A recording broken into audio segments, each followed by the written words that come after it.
Terrificon is back. The Terrific Comic-Con, devoted to, what else? Comic books and their creators, returns to Mohegan Sun Expo Center in Connecticut. The 3-day event features the largest gathering of comic book writers and artists. The largest of its kind in New England is on August 9th through the 11th. Terrificon producer Mitch Halleck promises this year's event will be the best con he's ever produced, with today's top talent like Tom King, Donny Cates, Ryan Stegman, Clay Mann, Liam Sharp, Derek Robertson, plus legendary creators Jim Steranko, Chris Claremont, Jim Starlin, Jerry Ordway, and in his final con appearance, the one and only George Perez. Terrificon will be celebrating Batman's anniversary, as well as featuring actors from the Bat films, Billy D. Williams, Robert Wool, and Val Kilmer. Plus, Doctor Who's John Barrowman, The Flash's John Wesley Shipp, the voice cast reunion of Animaniacs, and Pinky and the Brain, and lots more. See for yourself why Terrificon is summer's hottest Comic-Con. This August 9th through the 11th, only at Mohegan Sun. For more information and guest list, visit Terrificon.com. It's terrific!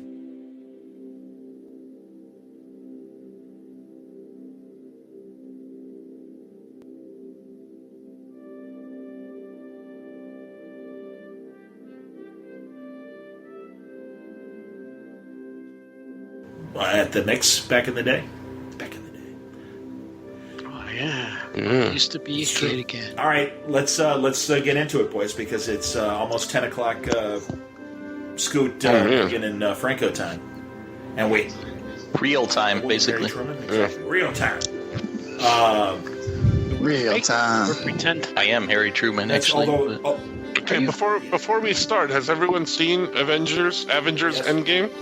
I just saw the Infinity War on Netflix. Wait a minute, you didn't see it? I was going to say. No, I did. Oh, We had to go. We had to go because here's my daughter came home. She's like, I don't want to see it. I said, okay. And then Monday she comes home. Is it true that this happened? Is it true that this happened? I said, yes, maybe.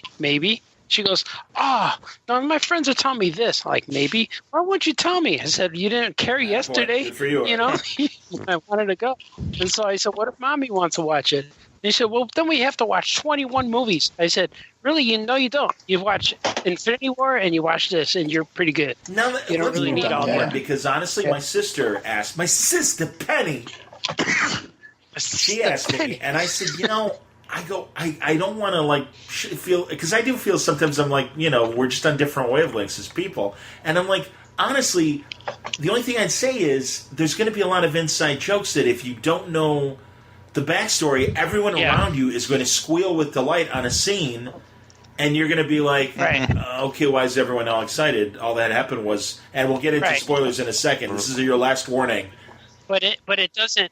It doesn't quite ruin the movie for you, though, because I haven't seen.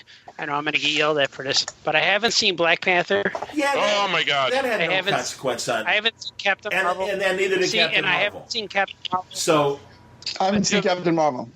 And I haven't Captain seen Marvel didn't have much consequence to it. Just the end credits scene was the only thing that was important, really, for this movie from Captain Marvel. But not even. You can deal without it. So because I've dealt without it, and I still got the movie. Yeah. She's super powerful. But you're a comic book fan, though. That's. But she explained it in the movie too. Had you guys heard the rumor that if Captain Marvel had not been a hit, that they were prepared, or there was a cut that existed that minimized her, they threw out that scene at the beginning where where are you going? I'm going to kill Thanos and everything.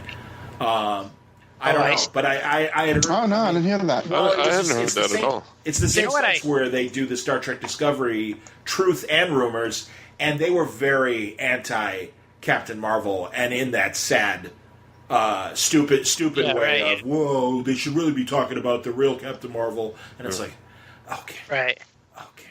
You know what I hope? Before we get into everything, the one thing I do want to say, it's like a public service announcement, is and I had this conversation with Johnny briefly a couple of days ago because he happened to call me while I was doing something, so I couldn't talk for a long time. But the spoiler situation in the world has just gotten out of hand. Yeah, it's like from the kids in school who I threatened to fail if they told me anything about it.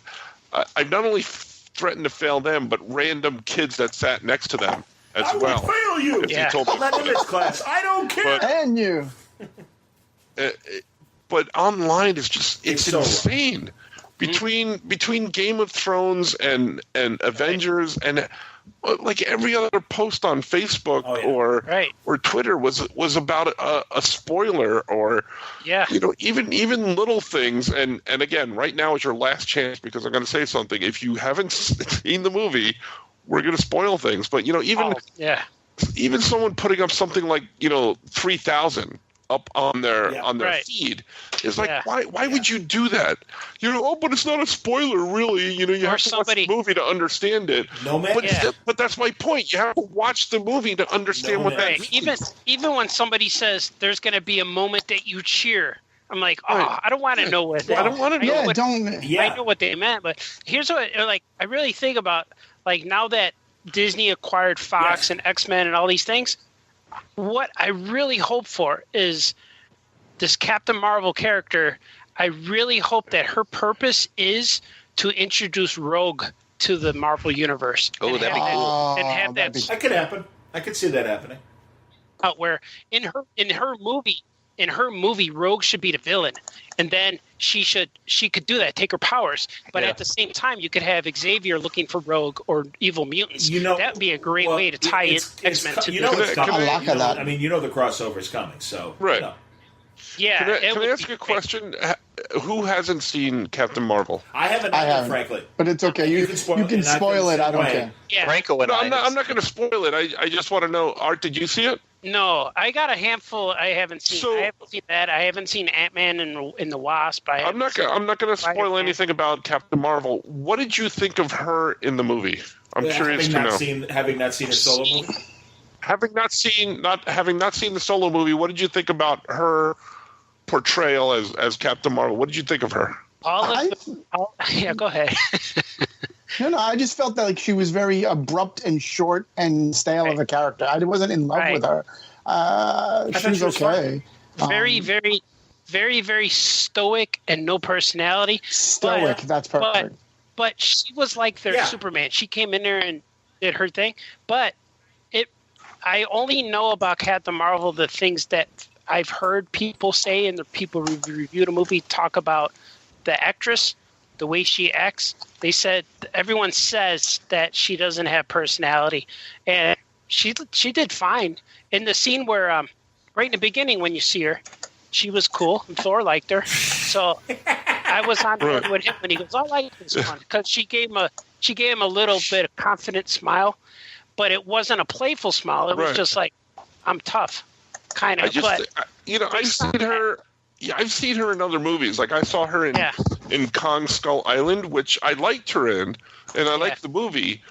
But I just thought Captain Marvel, and in this, she was like, and more so in Captain Marvel, I thought she was very, very stiff. Like my feeling is if you took a plank of wood and you put the costume on that, it would have done just as good a job. Right. You know what it related? But I was kind of hoping that when this movie came out, it would be like a little bit, but it was the same for me, her. You know what it was a little bit like? It remind me, just the way she is. It's kind of like seeing Samuel L. Jackson in episode 1. He was real stiff too. No, you will not be trained. Interesting. And he repeats everything Yoda says. Like, that Sam Jackson has so much more. Right. Say Tatooine again. That's what say it again. Yeah, and that's what it looks like with her. She's playing such a heroic, strong character, but who's alien too. So, and I like what she said in the movie. I liked her in the movie. None of it bothered me. But I liked Captain Marvel, the story as well. Yeah. And I loved Avengers, but I just thought she was, I brought this up to someone at the store, and they're like, she didn't show very much emotion. Like, she didn't even cry, and I'm like, You're an idiot. Why does she have to cry? To show emotion. Why, just because she's a girl? Well, I cried in this movie. I showed lots of emotion in this movie. Right, no, but he was making this point, and I'm like, you're an idiot. Like, why would you even say that? Yeah, that's not what we're talking about. 9 years ago, Peter Parker cries in every movie. When Kelly, hold on. I want to go, Mr. Stark. Shut up for a second. Oh my God! And then we'll continue. Shut up yourself. Well, Shut up, Johnny. Shut up. Shut up. 10 years ago when Kelly Sue DeConnick redesigned Ms. Marvel and turned her into Captain Marvel, I asked her, and I'm like, okay, I got to be honest, and maybe I'm a knuckle-dragging male chauvinist, but I'm like, I like the bombshell. Why am I wrong? Yeah. And prophetically, and I wonder if she ever made this point to the filmmakers, but she's like, okay, let's say there's a superhero funeral, and everybody's there looking sad and solemn in their uniforms or whatever, and there's Ms. Marvel in her bathing suit onesie with her thigh-high boots and Farrah Fawcett hair, and I started laughing, and I'm like, I get it. And then I saw that scene, and I'm like, oh. I'm like, okay. So that's why I wanted to not be interrupted and tell that story. Now, please continue. Yeah. But she did seem like the Marvel Universe's Superman. Absolutely. Kind of, you know. No, I get that part. Yeah. But, that's okay. You know, I'm okay with yeah, it just, I don't know.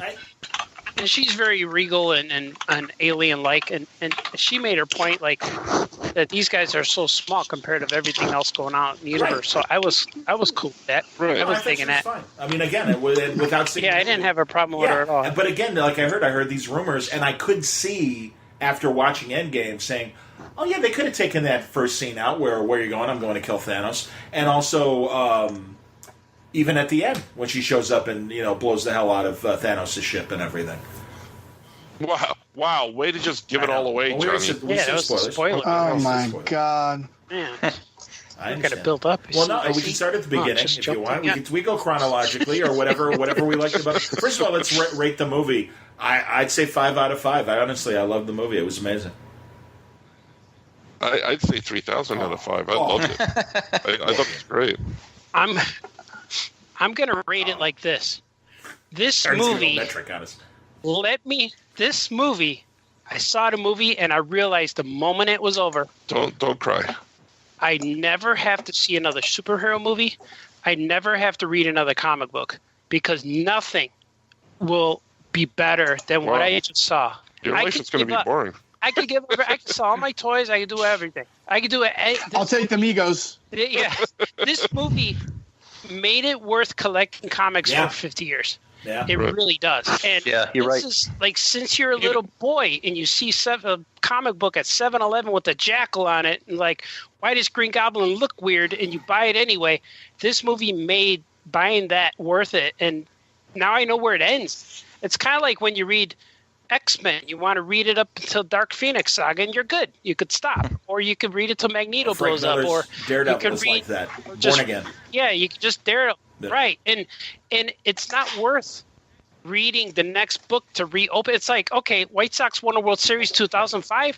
I should have stopped there, but now I'm again and again and hoping, and every year it opens the wound. Like now, I am afraid to watch any other movie like after this, and I'm really worried about.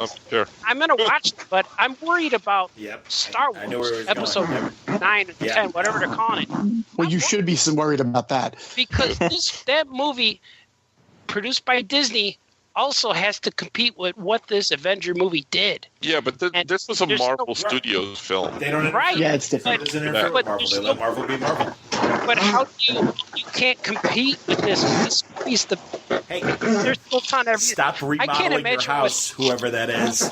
Yeah, I can't imagine what all it's on me.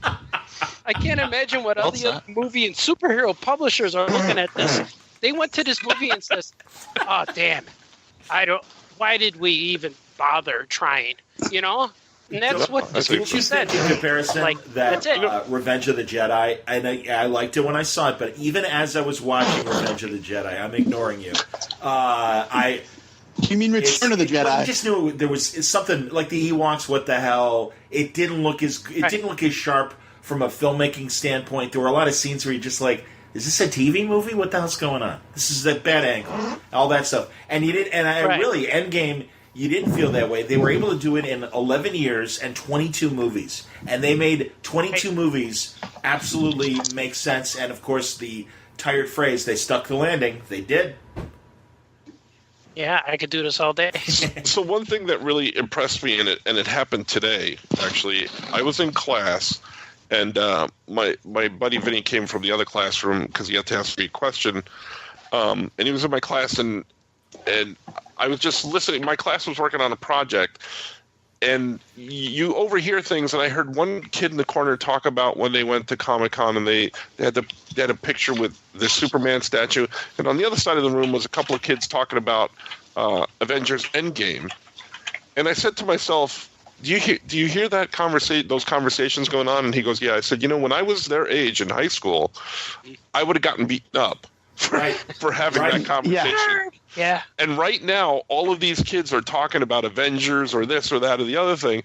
There were 2 or 3 different conversations going on about superheroes and comic books. Well, not comic books, but the world of comic books. It struck me as like, at their age, if I started talking like that in class, I would have gotten beaten up. Absolutely. I was in a club, so we didn't get beat up. We had a lot of football players in there. Yeah, I didn't. I got beat up. No, I got beat up. When I started Exploring News Radio, one of the engineers, I would come. My shift was 4 p.m. to midnight, so on New Comic Book Day, I would stop at the store, buy my new books, and bring them into the store with me on my way to work. And my boss Dave Olson loves comics. In fact, when I started Word Balloon, I'm like, Dave, do you want to co-host this? Because he's such a Marvel head and everything. No, that's okay, dude. You do your show. I'm like, all right. Well, anyway, the engineer was like, oh, you little comic books, aren't you cool? And he was really into Frank Zappa, and he would go to a Frank Zappa message board, because this is like early internet message board era and stuff. And I'm like, oh, you mean like your little Frank Zappa club and stuff? He said, well, no, that's different. That's music. I'm like, no, you know something? It isn't. I go, guess what? I'm in my 40s. I'm very comfortable with who I am and what I like. If what I like, if you think you're going to like, I suddenly became like the nerd with gonads. All of a sudden my balls dropped. And I'm like, hey, if you get joy out of like trying to mock what I like, I'm like, guess what? I don't care. I don't care. And you go ahead and like what you like. I'm going to like what I like. I'm very comfortable with myself. And I'm not here to... You know what I love about that story? And he apologized. He did apologize. Go ahead. What do you like? You know what I love about that story, Johnny? It's that you're angry at all stages of your life. No, it's true. It was. It was like 15, 100% right. It was 15 years ago. And I wonder if Bill Maher saw this movie. The Attorney General. Yes. He did. He's got a 4-paragraph the good news is it ends pretty happy. Everything went fine. I'd like to reclaim my time. No, Bill Maher, not William Bill Maher, you idiot. I thought you said William Barr. I don't know who it is. I have no idea what you guys talking By the way, nice jabs, good. I like that. Yeah. You idiot. 10 out of 10 for me. Yeah. All right, that's fine. Let's go into various scales, but okay, yeah. I mean, I can't... I'd have to say 99 out of 100. There's a small percent. 99 out of 100. There's Wanted. What's the 1%? Yeah. What happened in that 1%? For the most part, like it was pretty pitch perfect, but there was a couple of things that just annoyed me. You're wrong. No, tell me. You're not letting me finish. See? You're still wrong. You're not letting me finish. You're still wrong. And I love time travel stuff. I couldn't believe they were doing that, by the way. But go ahead. And by the way, on a tangent to the tangent, I find it amazing that the regular non-comic book audience could even understand the time travel stuff. Right? Like I was looking at my wife, I was like, "There's no way she's going to understand what the fuck is going on here." Like, yeah.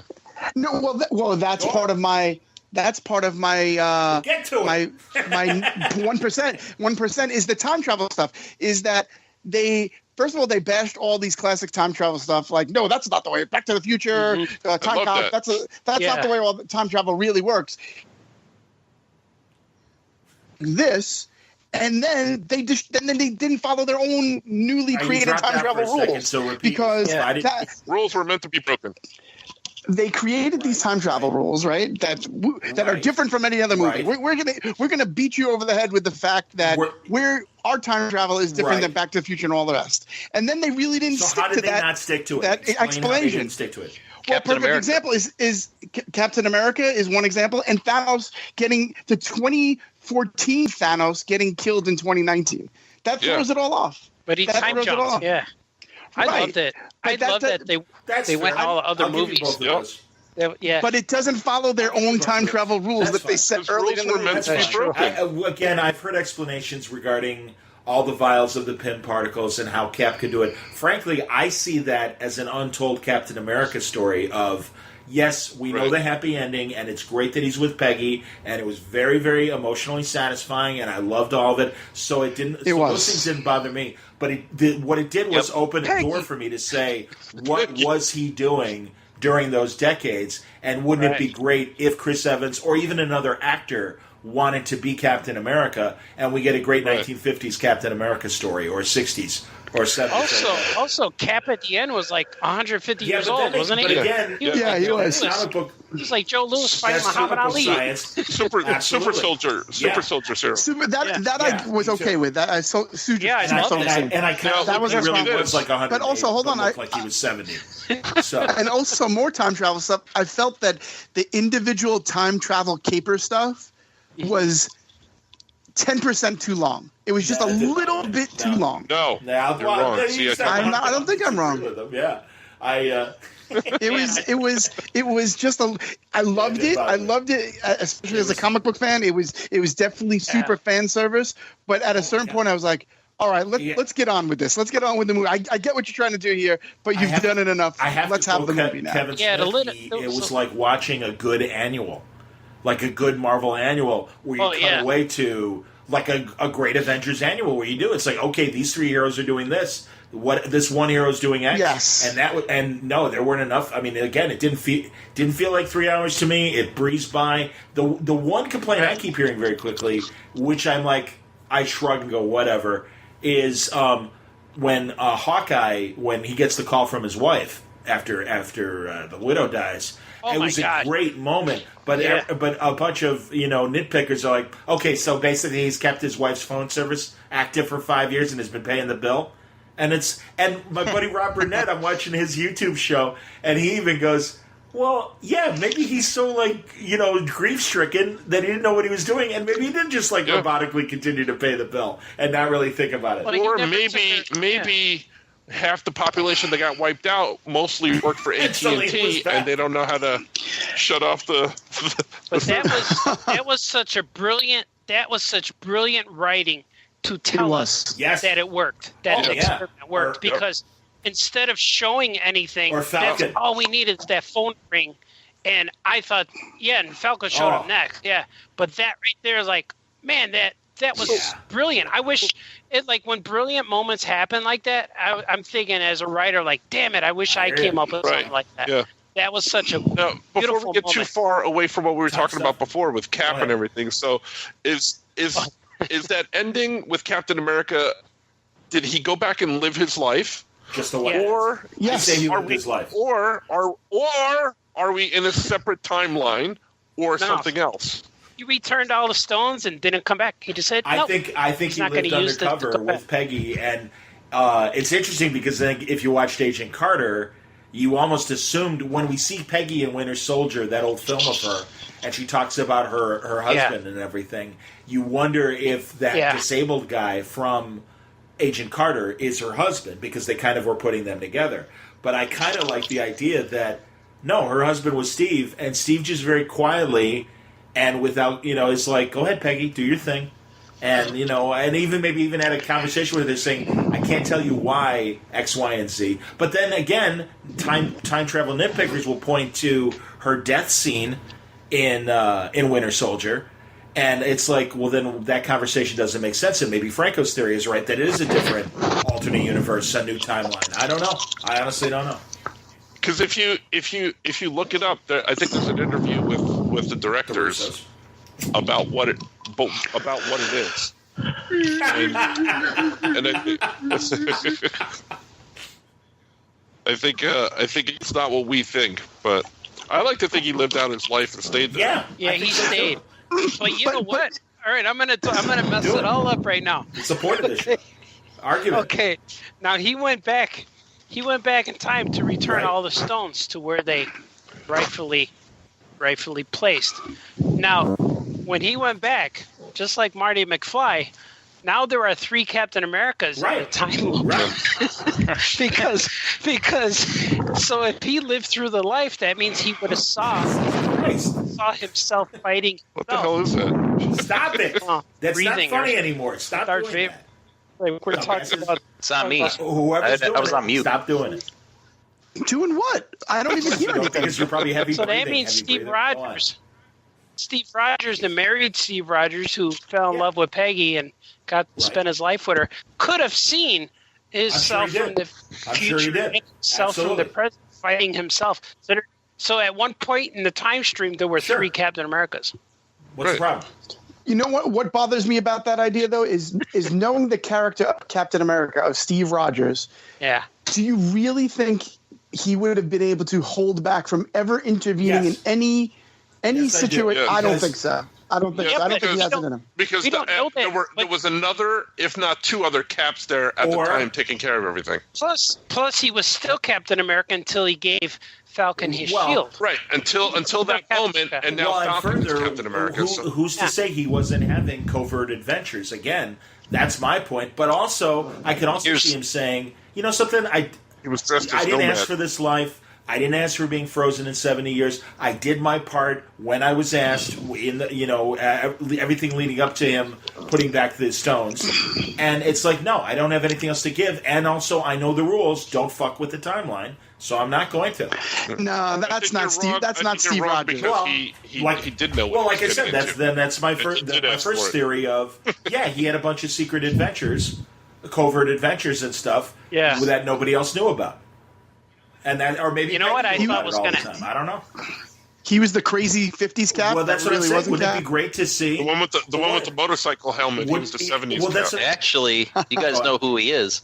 He's the Hydra Cap. Right, he said it himself in the movie. Exactly. Yeah, he did. That was awesome. That was awesome. Scene, man. That was one of the best scenes. That's like one of the scenes with my sister where I'd be like, if you don't know all of that, and especially just when he walks in the elevator. And I'm sure, like, your crowd, every crowd went ape shit. Because, like, oh my God, excellent. And then he diffuses it. They're like, that's even better. Absolutely, man.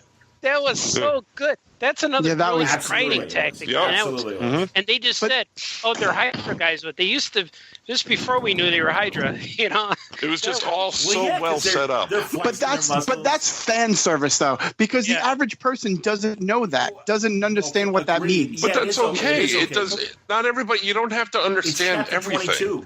But if you watch all these, but they did explain it. But to you and me, because my Tony point Stark is, says right before they go, they're bad guys, they're Hydra guys. We didn't know it at the time. True too. Yeah. Right. So he does. They do set it up. No. Yes, I understand they set it up. But what I'm saying to you is, to you and me and everybody else on this podcast, that was an amazing moment. It was like, oh my God! Yeah, absolutely. That was designed to be. But to the average moviegoer, that was a throwaway moment. It was like, okay. Sorry for that 5% of the audience that didn't see it before and is confused. I don't think Marvel has 5%.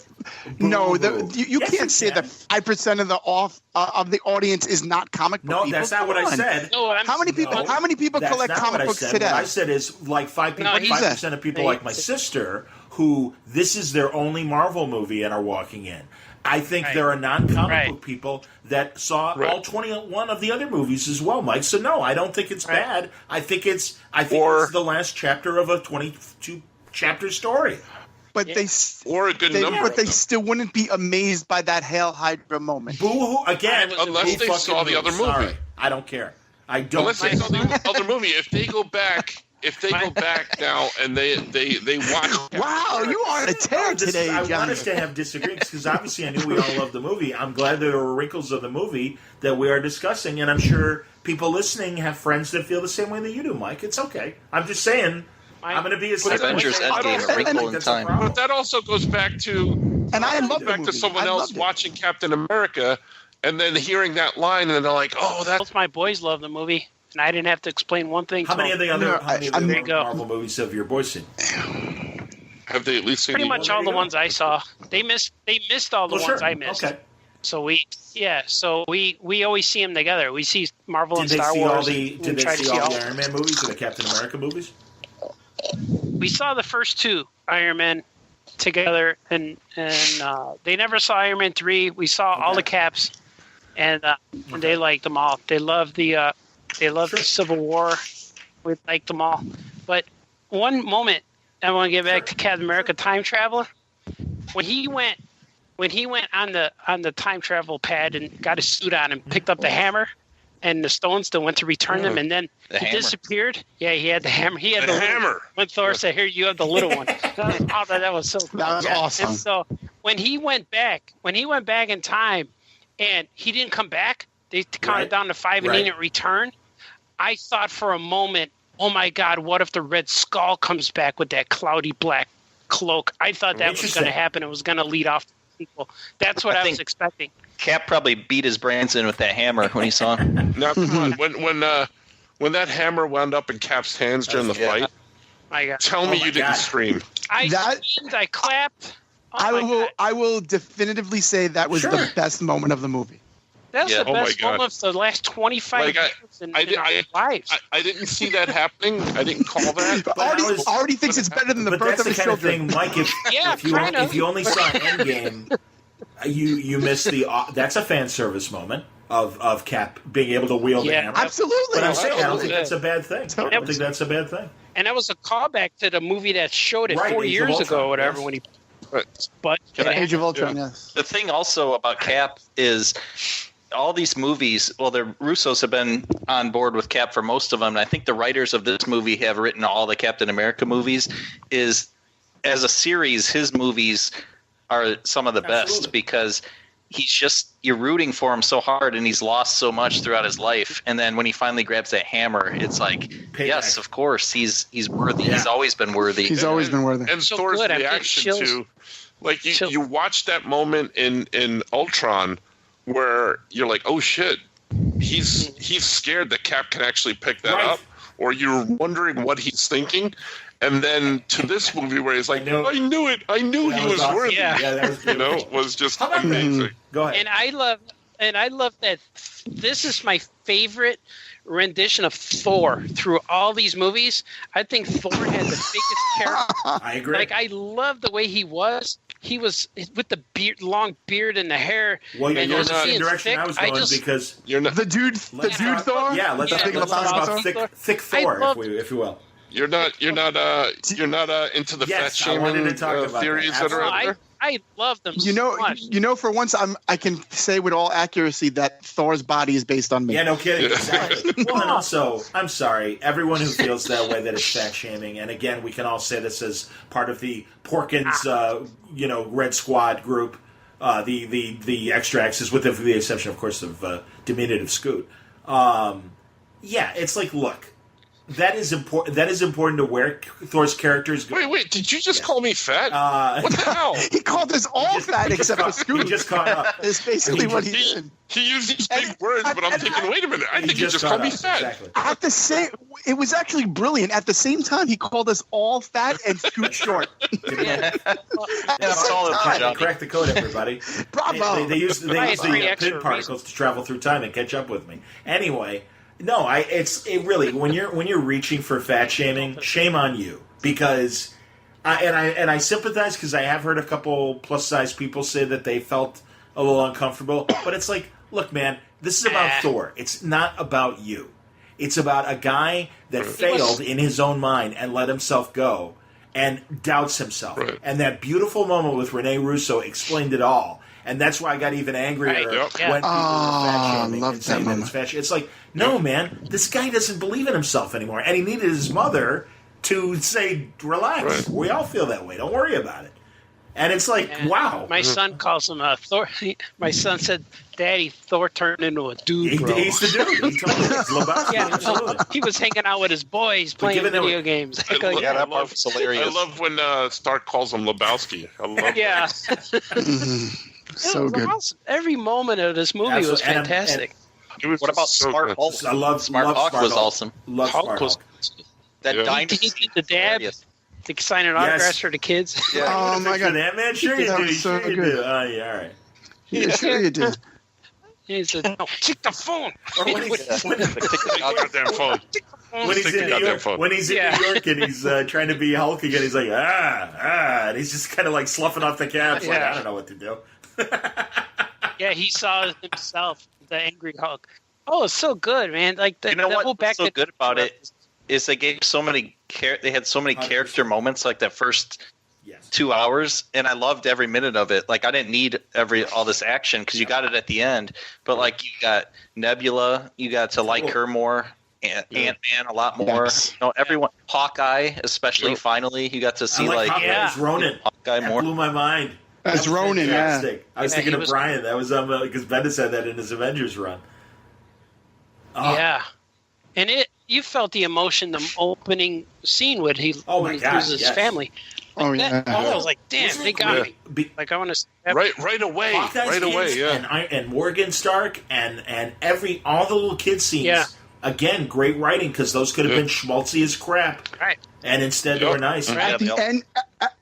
At the end, when Favreau is saying to Morgan, we'll get you all the cheeseburgers you want. Yeah.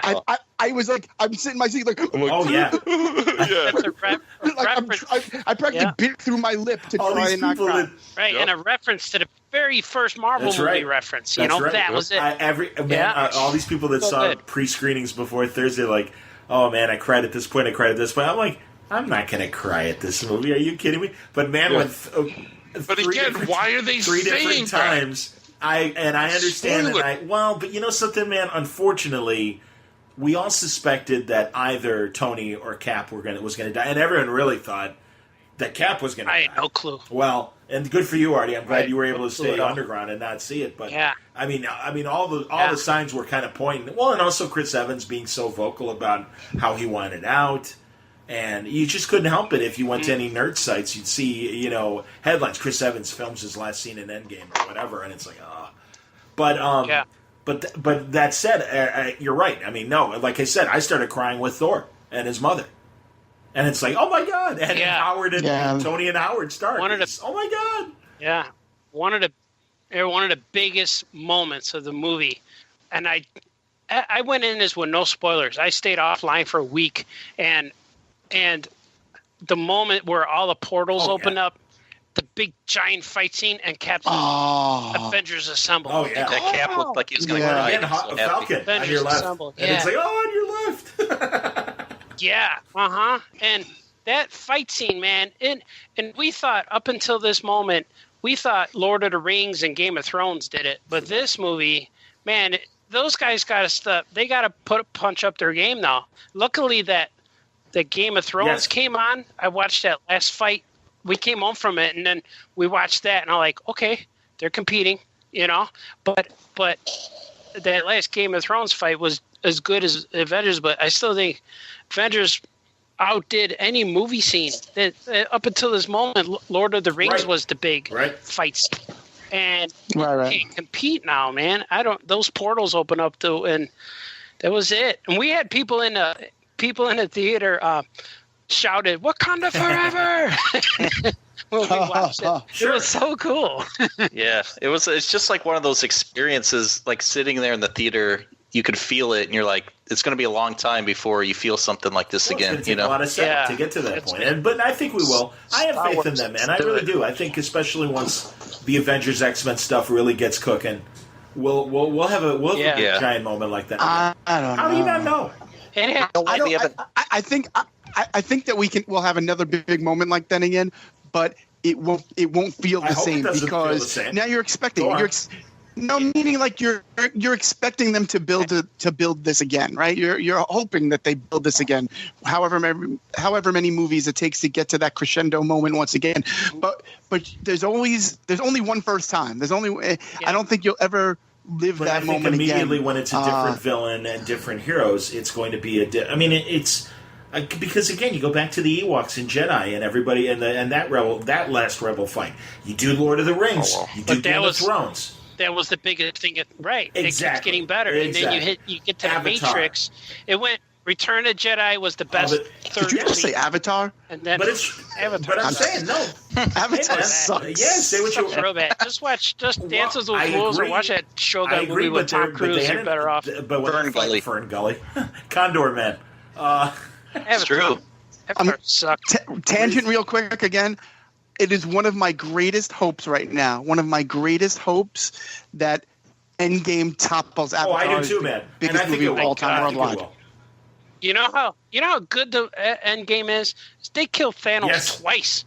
How awesome was that at the beginning when they kill him and you're like, there's like another 2.5 hours of this movie. What the fuck are they going to do for another 2.5 hours? Because you know Let's what? go They get killed this son of a bitch. They killed Darth Vader, the world's greatest villain. They only killed him once. You know, Thanos, they killed him twice. I loved hearing other... and he jumped time. I love hearing other nerd shows on YouTube. I was watching, once I saw Endgame, and then I wanted to see every review show. And I was watching one of the Collider shows, and one of the hosts was asking, how is Thanos still so powerful without using the gems, and he was still formidable? And, for at the end, for Cap and Thor and Iron Man to attack him, and he's swatting him away. And it's great because all the comic book readers are like, yeah, he's still a Titan. Yeah, it's like... He's like the Hulk. Thor and like the Hulk, absolutely. He's one of the strongest people in the Marvel Universe. And it was interesting, but the host is like, well, I don't get that. And it's like, and it's fine. If you don't know the comic book backstory, I can appreciate that. But it's like, but they still set the tone that he was nigh invincible before he got the stones from Infinity War. So that doesn't make sense. He beat up the Hulk in Infinity War, and he only had like one stone or something. He didn't even use a stone. Very small, and it's not even a nitpick because I really love the movie and I don't care. But I was surprised that the Hulk didn't have a hand-to-hand, an actual fight, fist fight scene with Thanos again. He was in the Hulkbuster armor. Yeah, he had that skinny arm, Johnny. But he had what I really liked is that I haven't heard anyone talk about it. Is when Hulk was underneath Avengers Mansion holding it up. Oh yeah, and that was so much like what he did in Secret Wars. Secret Wars. I thought the exact same thing. Yeah, was that was totally it. He did it with one arm because he had that skinny arm. That was his arm after he brought everybody back. And what I really liked too was, and like when Ant-Man was, it was like Johnny's for Junt. But that's what I'm saying. Like even exactly. No, it's Virgin. I haven't snapped yet to make my Virgin reduce. Did it come back again? I'm large, but I lost weight, but no, that's going to be one of the tough ones is getting the Virgin down. Absolutely. It's like Quato. Hey, listen, I have a couple of questions for you guys. Hold on. Here's a question. First, did anyone see Howard the Duck? Yes. Yeah. I missed him. I saw that. No, I missed him. Yeah. Oh, in the movie? No, I thought you meant the 80s movie. No, in the end scene, he's there when they all come through the portals. He's there. I'm Googling that. I'm Googling it right now. I mean, I really look. I have no idea. I look forward to seeing the movie again and really because now I can concentrate and really, and that's fine. I mean, that's the great thing about a second viewing. I might try to see it this weekend in Skokie. Hey! Oh, man. That's right. Scoot's coming. I'm never going to watch Scoot's any coming other to town movie for free besides time. And then my other big question, and I think I know the answer, but the funeral scene at the end, where they're panning to every group of that kid movie people. There's that one kid standing by himself. It's the kid from Iron Man 3. Yep. Is it? Yep. Yeah, that's what I've heard. Because that's what I thought, but I called. I realized it right away. I realized it actually not in the movie, but when we were in the car and we were talking through the movie with the kids, and they were like, "Who is that one kid?" And I go, and it just all of a sudden it just came out. I go, "Oh, that's the kid from Iron Man 3." Like the same thing happened to me, but I'm not sure. I'm like, that's got to be the kid from Iron Man 3. Yeah, it's the weird thing in me when the kids say, "Who is that?" I say, "Oh, that's Tim Drake." I'm like, "Oh, cool."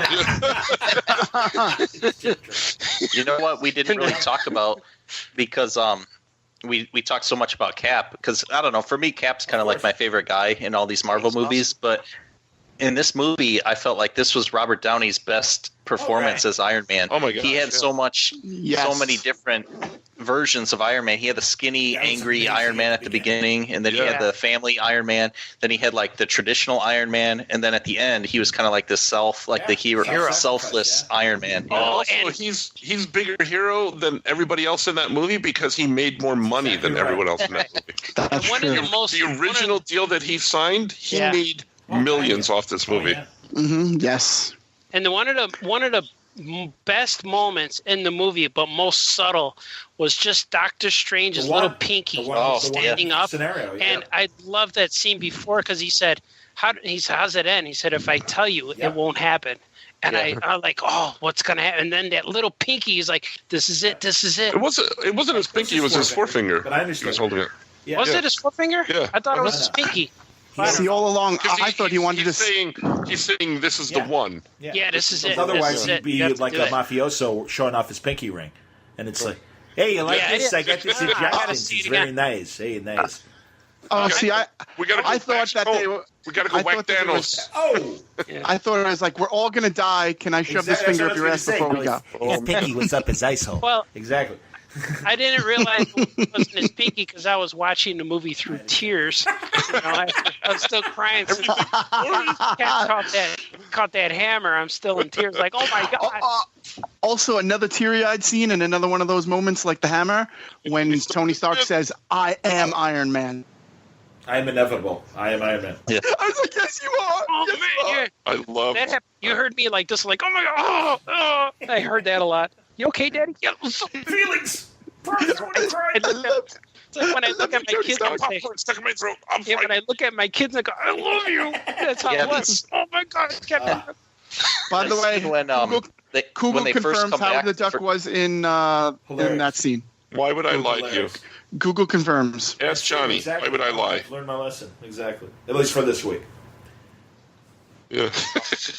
Sorry, Scoot. Go ahead. No, I was going to say that scene right after Black Widow sacrifices herself, and they all come back, and they're all like, "Hey, everyone's back," and they're looking around, and Clint's just being really quiet, and then they're all out. The original Avengers are all out by that little dock, and Captain America's crying, and they're all sitting out there, and Thor is like, "Well, can't we go back to wherever you like take that stone back?" And Clint's like, he says something about like Red Skull, like, you go tell that red bastard, like this is what he told us or something. And it was like real good because they're like all starting to argue with each other again. Yeah. Hulk throws that bench. It was like So there was one moment in the movie that took me right out of the movie, and it was an Artie, hey, that's Glenn Ford moment. When they showed Jim Starlin, and I'm like, yeah, Jim Starlin. I did the same thing. I went, that's Jim Starlin. I mean, did somebody tell you, or did that happen? No, that happened, and it took me right out of the movie. It took me right out. And I'm like, that's Jim Starlin. What part was he in? Immediately in my head, I'm like, this is Artie. That's Glenn Ford. When Steve I saw the group therapy thing. The first, it's one of the Russos first. Yeah. And he's the little bald guy, Scoot. That's Jim Starlin. Oh, I didn't even notice him over there. Did you see Stan the Man in there? His last cameo. Yeah. But that wasn't him though. It was like a CGI. What was that? It was a CGI thing, right?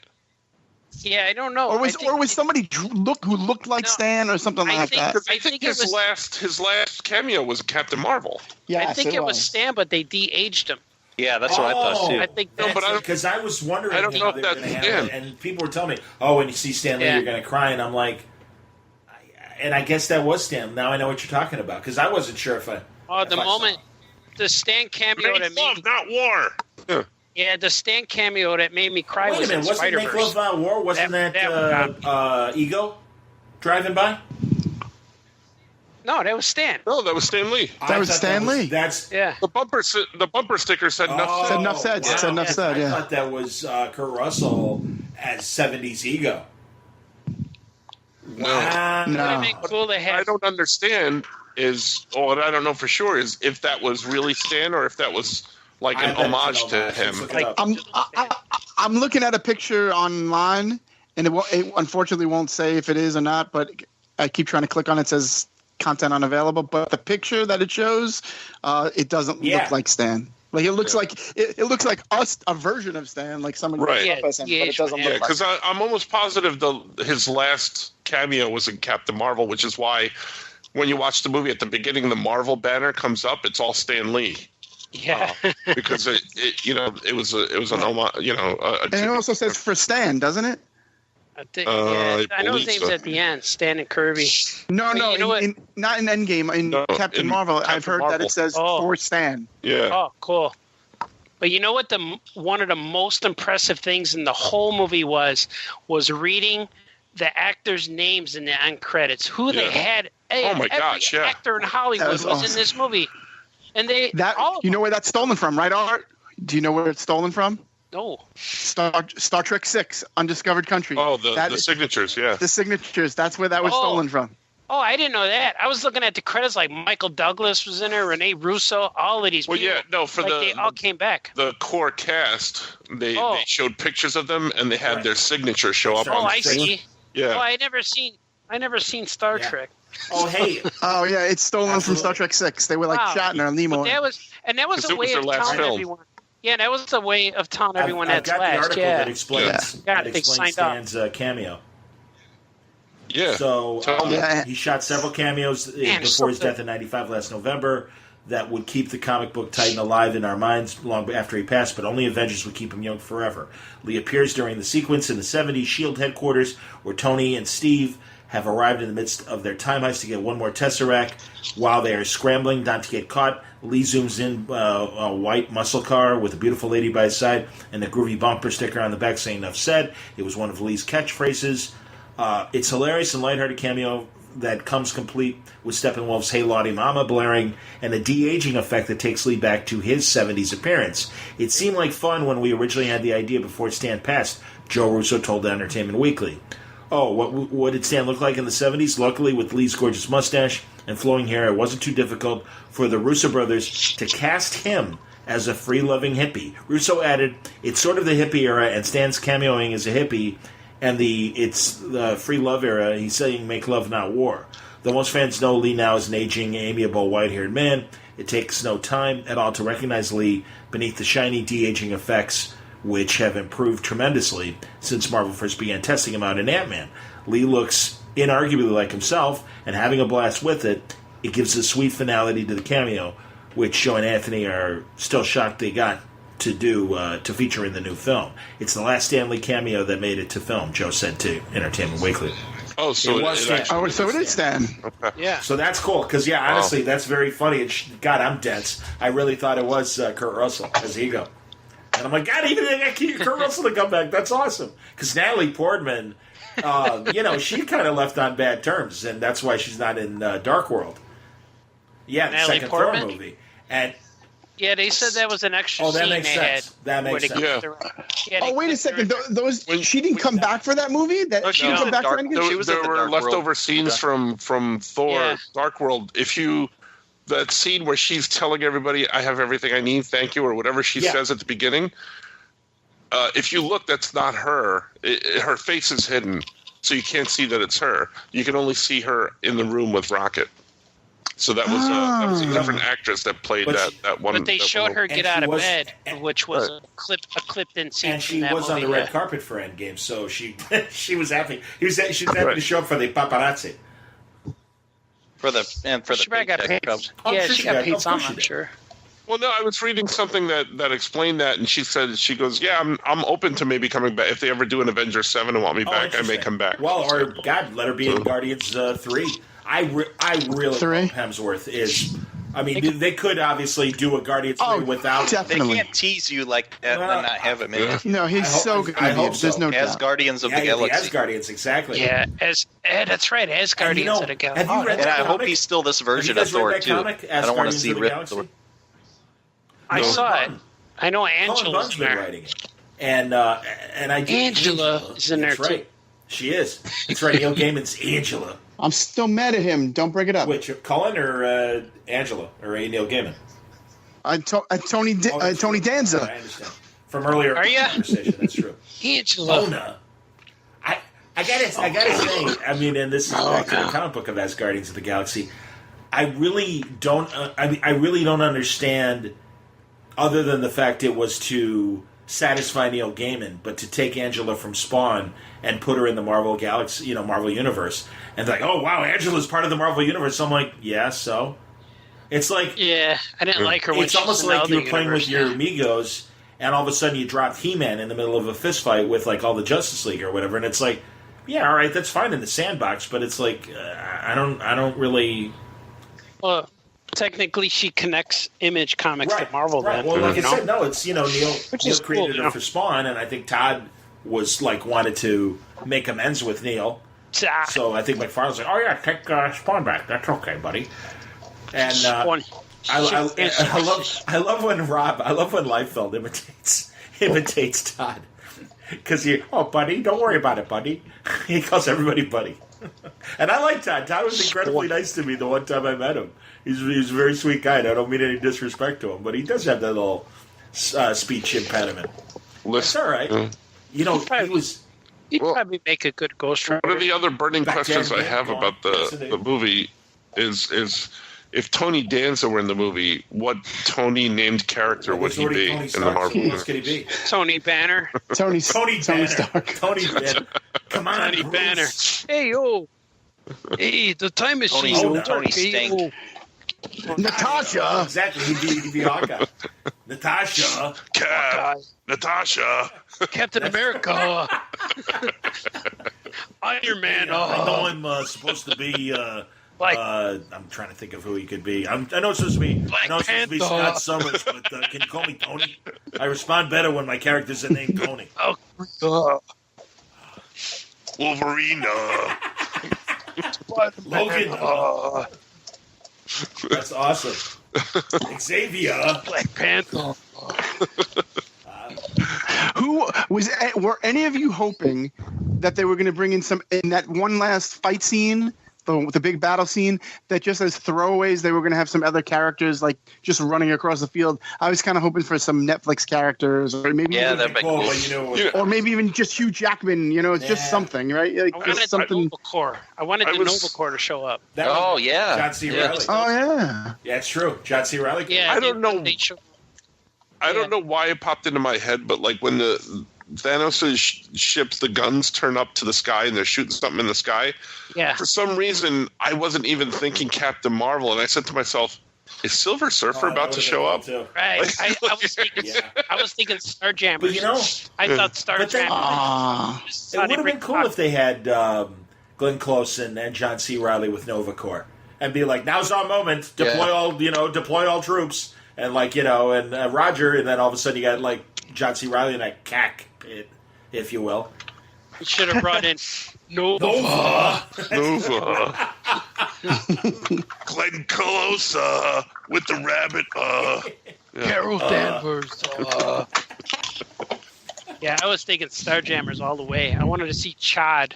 That guy. Oh, Chad. I loved the guys from Ragnarok that were living with Thor and playing Xbox with him. Oh, no worries, right? Oh, yeah. Thor, that guy's back. That kid's back again. He had the rock guy. The kid that annoys Thor online when he plays against him and stuff. Thor, that kid's back. Right. Yeah. And you notice the guy they were playing, it almost looked like Deadpool. He had a red, you see the back of his head was red, like a red mask like Deadpool. I didn't notice that. It looks like Deadpool. It wasn't him, but it could have been. It had the red head, like that. Deadpool. Red Skull. Yeah, it looked like him. I love. Who else was? I loved it in Infinity War. I'm glad he was back for this movie. I think that was brilliant. You know who plays too? It's Lee Pace. Mark. I thought it was Marquand. His last name. He's from, Ross Marquand. Lee Pace plays somebody else. It wasn't. He plays Ronan. Sorry, originally it was Agent Ronan. Smith. Yeah. I forget his name now. And the reason why Marquand got the role is because he does impressions in his stand-up, and he impersonates that Mr. Anderson guy. And he does it perfect, and that's how he did. Wow. That's why he got the Red Skull. That's like fake Cornelius in Beneath the Planet of the Apes. I was busy making another film at the time, so Arthur Jacob recast the British actor to play myself. So people think I'm in the movie. Cornelius hit me. Well, okay, that stuff happens. Okay. No, that's a great moment. Yeah, Cornelius hit me. Well, okay. He accepted that. Like, you should beat your chimpanzee wife. I don't care. You could. I'm ugly as hell. Do you mind if I kiss you, Dr. Zayas? Try this, my cold dead finger. Do you mind if I give you a dirty Sanchez all over your face, Dr. You're so damn ugly. She was to be our new Eve. We were all going to pile on her one at a time. Instead of bringing 3 women, we brought 1. I hope you get. It would take the human race 3 times as long. I hope you did your Kegel exercises because you're going to be busy on this planet. They should have brought 3 guys and like 18 women, but they weren't taking. Should have had 2 ships. Is Dodge, and then what's the other guy's name? Brent. No, not Brent. Landon. Landon's the one that almost looks like Montalban. Could have almost been Ricardo Montalban as Landon. Yeah, she was going to be the new Eve. Why didn't they bring more women? They didn't really think that through, did they? And 1 Eve? They should have brought like a ship full of girls. You know? Did you say ship full? She probably cracked open her hibernetic chamber purposely. Like, I'm not gonna deal with 3 guys horn dogging me for the rest of life. Like okay, we need a range from like 18 to 35. We need that range, and then we'll work out, the older ones first. That's what they should have done instead of bringing 1 poor girl. Man, this is when I need to talk to Andrew Gaska, who wrote those 2 amazing novels that Boom published that take place in the middle of the Ape movies. Like, he wrote the backstory of how Dr. Milo dredges up the spaceship, the Icarus, and is able to fly it back to 1970s. And then also great pre-launch scene where the astronauts are at a party, and Landon and Taylor are talking and stuff, and man, it's so sad. I mean, you just get their backstories and how they really. I've got nothing left in this world. Well, you got to remember too. It compares. Like, I thought about it recently. Like, we were talking about everyone came from Adam and Eve, but Adam and Eve had 2 boys. So where did the broads come from? So what exactly. Their poor Eve mother. I don't understand. To be our Eve, exactly. And there has to be like, hey, God, can you make some more women? Hey, I'm leaving these ribs outside the door. Do you mind creating a few more broads for us? Thank you. Extra barbecue sauce. Adam's ribs. She's to be our new Eve, and she's like, hey. Well, all this ape talk has me thinking. Didn't Marvel do apes? Like a year of apes or a month of apes a few years ago? No, that was DC. Oh, DC did that. About to... Like 20. That was like, believe it or not, that was like 20 years ago. Was it? Well, yeah. Well, DC, Marvel did that too, didn't they? Where they turned everybody into an ape or something like that? Yeah, everyone turned. I remember Cap Ape. I think so. I remember Cap Ape in particular. Mark. No, Cap Wolf as well. Cap Wolf.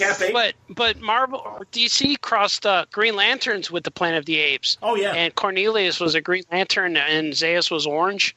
They actually crossed over. By brightest day and darkest night, no evil shall escape my sight. Yes. I dissect. Yes. Can you bring my wife the more Grape Truth Plus, please? Thank you. I said inhumane. Do you realize I have a circus? Do you? Slowly, human bastard. Suddenly, Endgame has turned into an impromptu session of ape talk, everybody. It would have been good. I like it. All right, I'm going to rein it back in. All right. I'm going to rein it back in. Yeah. Who was surprised that when they went back in time, it was Tilda Swinton instead of... I love that was cool. I'm very happy she had something I totally was like, Absolutely. oh, yeah. It was very cool. I really wish...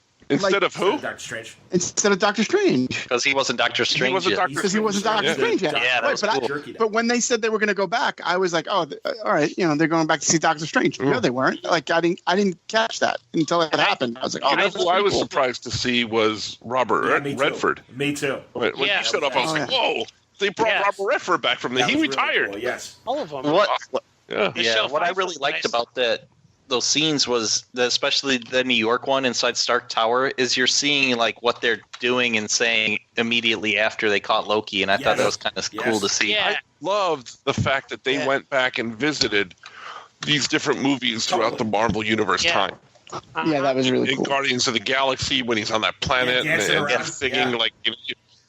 And you hear him like his headphones. You hear the music from his headphones, but when you're outside with Don Cheadle, you're like, he's an idiot, I loved the stairs that. Was cool. Yeah, that was funny. Like it was all the scenes that were not in the other movies. Right. It was really fun. Yeah. Right. It was Back to the Future. Totally. Yeah. Back to the Future 2. It was Back to the Future 2. I think it was at WonderCon where they had the whole cast together and they had Favreau moderating. And at the start of the conversation, he says, well, we're all here to discuss Iron Man 22. Because that's exactly what Endgame is. It's like, it's one story, man, that started with Tony and Iron Man and ended with Endgame. And that's beautiful. And everyone laughed, obviously, but it's like kind of true. It really is Iron Man 22. Yeah. And that's amazing. It was, what a feat. I mean, I even though I do think there will be more great Marvel giant battle moments and other connected films and stuff like that, I don't think they'll wait 22 movies like they did in this case. I would love Secret Wars. I think it'll happen. I think it'll happen. I think Secret Invasion might happen. I agree with that. They already introduced the especially with Skrulls being Captain Marvel and everything, And that's how you bring Tony Stark back, because that one that died at the end was a Skrull. No, I'm just kidding. Or that's a way that you could have cameos of Downey and Chris Evans that are revealed to be Skrulls. So you never know. It's like, hey, Captain America's back, and everyone's like, what? Right. And it's him. You got it. Once X-Men and Fantastic Four and Galactus and all that stuff show up, that's when they're going to restart the Marvel Universe with these new characters. Yeah. I'm telling you, man, Captain Marvel and Rogue, there's a Phase 4. Yeah. There's a Phase 4 happening, which is the next phase of the... But everybody's thinking Spider-Man Far From Home is the beginning of Phase 4. But Kevin... Far From Home. But Kevin Feige said that it's not. It's basically still part of this phase. So it's kind of like an epilogue type thing. The Widow movie, is that going to be in the past or is that going to be after Endgame? It is. It's been confirmed it's in the past. Because that was a shock because I'm like, wow, I guess we're not going to get ScarJo Widow movies now. They were lying to us. And it's like, well, you got Captain Marvel up and running and you got all the women in Guardians and the various women characters. That was a really... and again, I sound condescending when I say it, but that was a good moment when all the women are like, no, we got her back. And it's like, good for you, honey. Go out there and the go women ahead and lined hit the up. bad guy for a while. Good for you. When all the women lined up for that scene, it was A-Force. When they all lined up the scene, it was a good moment. But I thought, there's the internet videos they're gonna make about this scene, like the anti-women scene. Here it is. Oh sure. Here's for all those guys. And good. That's a good FU to all those jerks anyway. But I enjoyed them, but I that's the scene they're going to nitpick. You mentioned A-Force, honestly, man. And please, I'm sure I'm not the only person saying this, but I tell the Marvel guys all the time, it's like that was the best thing to come out of Hickman's Secret Wars was A-Force, and I don't know why you guys stopped doing it because that would solve a lot of problems, and rightfully so. Of they have enough women heroes to do a legitimately cool superhero team, and it's like. That you give whether you have a man or a woman writing or drawing it doesn't matter. It's like you have all those great women heroes on one team like that. That's a brilliant idea, and it shouldn't have gone away. And they're supposed to do a She-Hulk show for the Disney Plus. I'm very interested in all the Disney Plus shows. Cool to bring in. Cool to bring in She-Hulk and have her lead the A-Force. That would be so good. Absolutely. Now, I forget, is the other show the Hawkeye Vision, Hawkeye Scarlet Witch? WandaVision. WandaVision, WandaVision, so I guess right? they're rebooting Vision. And then Falcon. Falcon and Winter Soldier. And the Loki show. Everybody, welcome to the Loki show. The Loki's a miniseries, I don't know. I have no idea. I think the Loki's a miniseries, But I know I'm Maybe he's got that cube. And the animated What If? Yeah. Which I'm very excited about the animated What If. I think that's brilliant. Yeah, that's right. Because I almost wondered if Loki stealing the Tesseract as he did was going to be the impetus for What If. You know what I mean? It might be. Yeah. What about Bucky and a Falcon, or is it going to be called Bucky and Cap? No. Yeah, he should be Cap, Captain America. Yeah. Oh yeah, it would be Bucky and Cap. You're right. He could be called Captain Falcon. Well, or the story, much like in the Sam Wilson book, can be about how he takes the mantle, and there might be people in the country that don't like the fact that a black guy suddenly is Captain America, and that might be it. They could do it. Red Skull. And they could be like, he could say, "Okay, would you rather have this terrorist?" Ladies and gentlemen, instead here's Tony Danza. I'm the new Captain America. I got the shield. Captain America. Captain America. I like that. Yeah, they got to make more. But I'm not going to watch them because this movie was too good. I don't want to reopen it. It's like being a Sox fan. I don't want to do it. Well, you're at least 2 to 3 years away from anything big like this. You drop the mic and you leave the room and don't come back. That's no, he's a few months away. Spider-Man Far From Home. But those are individual movies. I don't think like the next big movie will be. I'm assuming Guardians 3 as far as big group. I don't. Well, I'm saying within the Marvel universe because I'm not even counting. Oh, yeah. I'm not Star even counting Wars Dark Phoenix on. or anything like that because. Oh yeah, I'll see it. That movie looks bad. That movie looks really, really bad. I know. It's. Yeah, I know. I'm I'm nervous. I like. I heard they reshot like a ones. lot of Act 3 or whatever. And how about stupid New Mutants or New Mutants, right? Is it gone? They keep pushing it back. Is it gone? Is it? They pushed it back. Yeah. Ooh, Just put it out there. They should put it as a double feature with the Dark Inhumans Phoenix. pilot. Oops. And I totally forgot, Francis, that Captain Pike from Discovery was Black Bolt in the Inhumans TV show. Holy shit! Oh, that's right. Yeah. Yes, he Why can't was. they just call the guy Bolt? Exactly. Why's it got to be Black Bolt? It's so funny on I'm saying Bolt. on YouTube. I noticed that they reposted the SNL sketch of the death of Superman, where when Sin has Black Lightning, and Chris Farley's the Hulk, and at first he's like Hulk, not good with words, and he puts his reading glasses on. He's like, Superman was an inspiration to us all, the epitome of a superhero. Just using all the $10 counts. Hulk, not good with words. Yeah. And I gotta be honest though. I grew up most of my life as a DC fan, and I still am a Me DC too, guy. I like DC, Batman animated. but these movies, these Marvel movies, what they've done is like I don't know. It's just like a whole you get generation that of feeling. Marvel fans. Yeah, it's like you just. I don't know. It's just something special. You feel it. Yeah, you do that.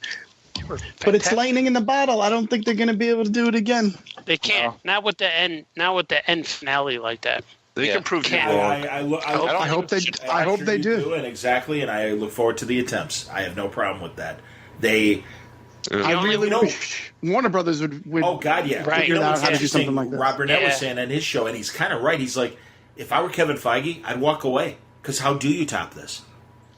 And that's why it's like, Go drop back the to mic, bed. and and it's funny because of course Burnett said, and I'm totally with him. He's like, God, please walk away from Marvel and come to CBS and fix Star Trek, please. And it's like, because he is a Star Trek fan. Kevin Feige is a Star Trek fan. He is right, Johnny. Like he could walk away now, or he could stick around, and it could have that whole George Lucas effect where people like turned on it when he made the prequels. The only thing that could happen, like Star Wars they have to bring back Luke, Leia, Han Solo, Chewbacca, and Lando all in one scene. And they have to be like, oh, remember when Han Solo fell off that bridge? Oh, he's not dead. He got saved. Boba Fett saved. We need Captain America to go back and fix Star Wars continuity. And Anakin Skywalker. And Skywalker didn't die on that planet. He teleported. Yeah, that was just another projection. He teleported to save Han Solo. He teleported to save Han Solo, right? He went back in time. He teleported back in time. Yeah. I am actually going to call that Luke Skywalker is alive. I'm going to call it right now. I don't think he's alive. I am going to say a ghost like Obi-Wan myself, but I am going to say that there is a force, because now there's all these new force powers. There's going to be a force power of resurrection because the Emperor is back. How is the Emperor back? Well, the Emperor is back, but he's good. They have clones. He has clone bodies. That's been established in a lot of the books. That was in the books, yes. That was in the book. Dark Empire, man. What a great story that was. From the comics. Yeah. I love that. Truly one of my favorite Star Wars stories. They've gone on record saying that when Disney took it over, all that other stuff doesn't exist. Well, I understand, but that doesn't mean they can't expunged. They own it. They own it all. Yeah. No, true, but they haven't established any of that. Well, they established. I have faith. Well, they have established clones in the regular Star Wars canon. They have. So that's why I think it's like inevitable that he'll be Palpatine. Also, they're. But you still need to get the person in there, the essence, the person, the soul, whatever it is. It's some kind of force resurrection. Skywalker. You're a blank brain transplant. By the way, I was at Star Wars Celebration. Yeah, why don't you talk about that? Go ahead. Yeah. I was. Artie, were you there for the Episode 9 trailer? No, you were there on the Saturday, I was right? home watching it on my iPad. I watched every live panel on my iPad with Jamie Cosley at the kids' table eating chips and drinking beer at like 9 in the morning.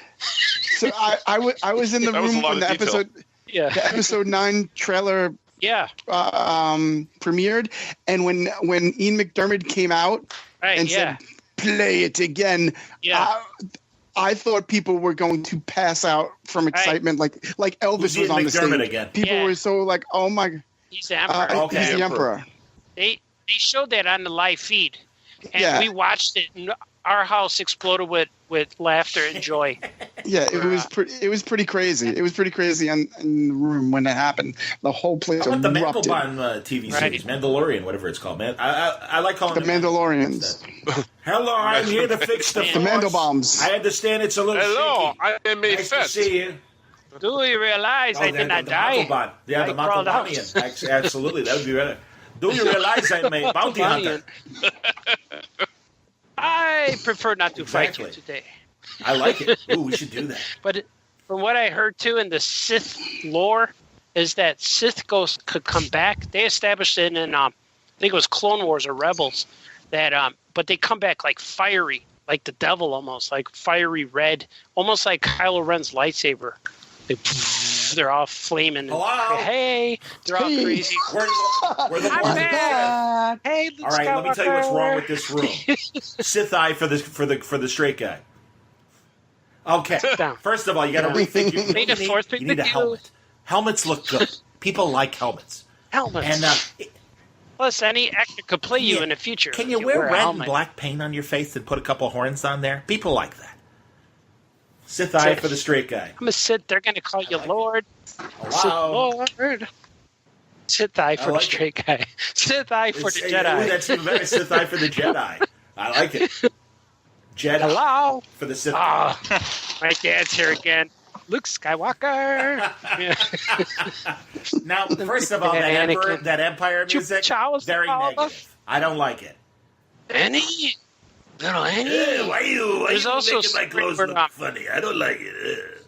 There's also a story where Vader goes back to Tatooine and chokes Watto. I love that out. What do you think, you're a Jedi or something? Choking me. Mind tricks don't work, but can the Force choke work on him? I like him a lot better than I like... I know. Well, but it's just like some ethnicity. Jar Jar? Better than Jar Jar. Jar Jar is totally like, if you're from Jamaica, somebody's going to punch George Lucas in the mouth. We don't all talk like that. That guy got a standing ovation when he... Standing ovation. He's the Bartman of... if you don't mind the baseball analogy, he is the Steve Bartman of Star Wars, where it's like, it's not his fault, man. It's okay. We forgive you. No, he did good. I like him. You know what happened? Like every morning, like Friday morning of Star Wars Celebration, and we end up going Saturday. And thank you so much for Mike Nagan, because we were there at 6 a.m. We were there at 6 a.m. to get our Will Call tickets. And, oh my God! Why? And they said, because we were excited. We're like, all right, we could either get there at like 11, or we could get there at 6 and just have the adventure all day and see what happens. So that's what we did. So we only had to wait in line for about 3 hours, but we went to Will Call line, and it said Will Call opens at 8, and we were at 6, and we're like, all right, we'll just wait here. And a lady looked up and said, come here, guys. So she gave us our things, and I told her my name, and said, yeah, my buddy Mike Nagan. She goes, yeah, I know Mike. I was like, all right. Yeah, what's your name? That's awesome. There you go. And we got the coolest badges with Vader on them. Who was your number two? So then we were... that's right. Yes, Go on. So we're walking around acting like old guys. We're like, here, let's just take our time and take pictures in front of everything. So the guys who let us in to get Will Call, they're watching us the whole time. And he was like, they're going to go make us wait outside. Like, yeah, but let's just act like old guys. Let's look at this and like look at our watches and sit down and tire. So we were stalling. And then they said, so what are you guys looking for? Help you in anything? And I'm like, you know what? I haven't had my coffee today. Is there any coffee shops in here? And they're like, Yeah, up the stairs, but they don't open for another 2 hours. So in the meantime, you have to go out those through doors, go to the end of the line. So we just walked through real slow. And the guy who told us to walk out there, he finally cut off because EJ had to do something. So he walked past. And I forgot what Jamie said, something. Oh, we're getting there. So he goes, I know what I told you. And then he just walked past us. We eventually made it out there. But teachers will mess you up, Yeah, we made it out, but they let us in pretty quick, and we only waited in line for about 2 hours, but maybe 2.5 hours. Place teamsters, let me tell you. All right. No, we weren't. We were acting like we're full. Artie, you didn't come visit me, Artie. I thought you were going to come.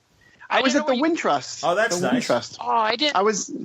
Because you know what? Every morning before we left, like Friday, we were here all day and we saw the news coverage, and then we watching the videos, and we were playing toys on my rug, and we were watching the movies.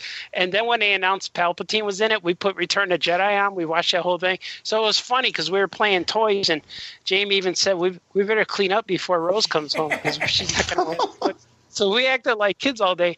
But every morning, Friday morning, we watched Fox News, and Saturday morning we were watching the news, and every morning we saw you on the news. Walking around in the background. Oh, did you really? Like, hey, that's Mike Nagan. Awesome. Yeah, I kept pausing and rewind.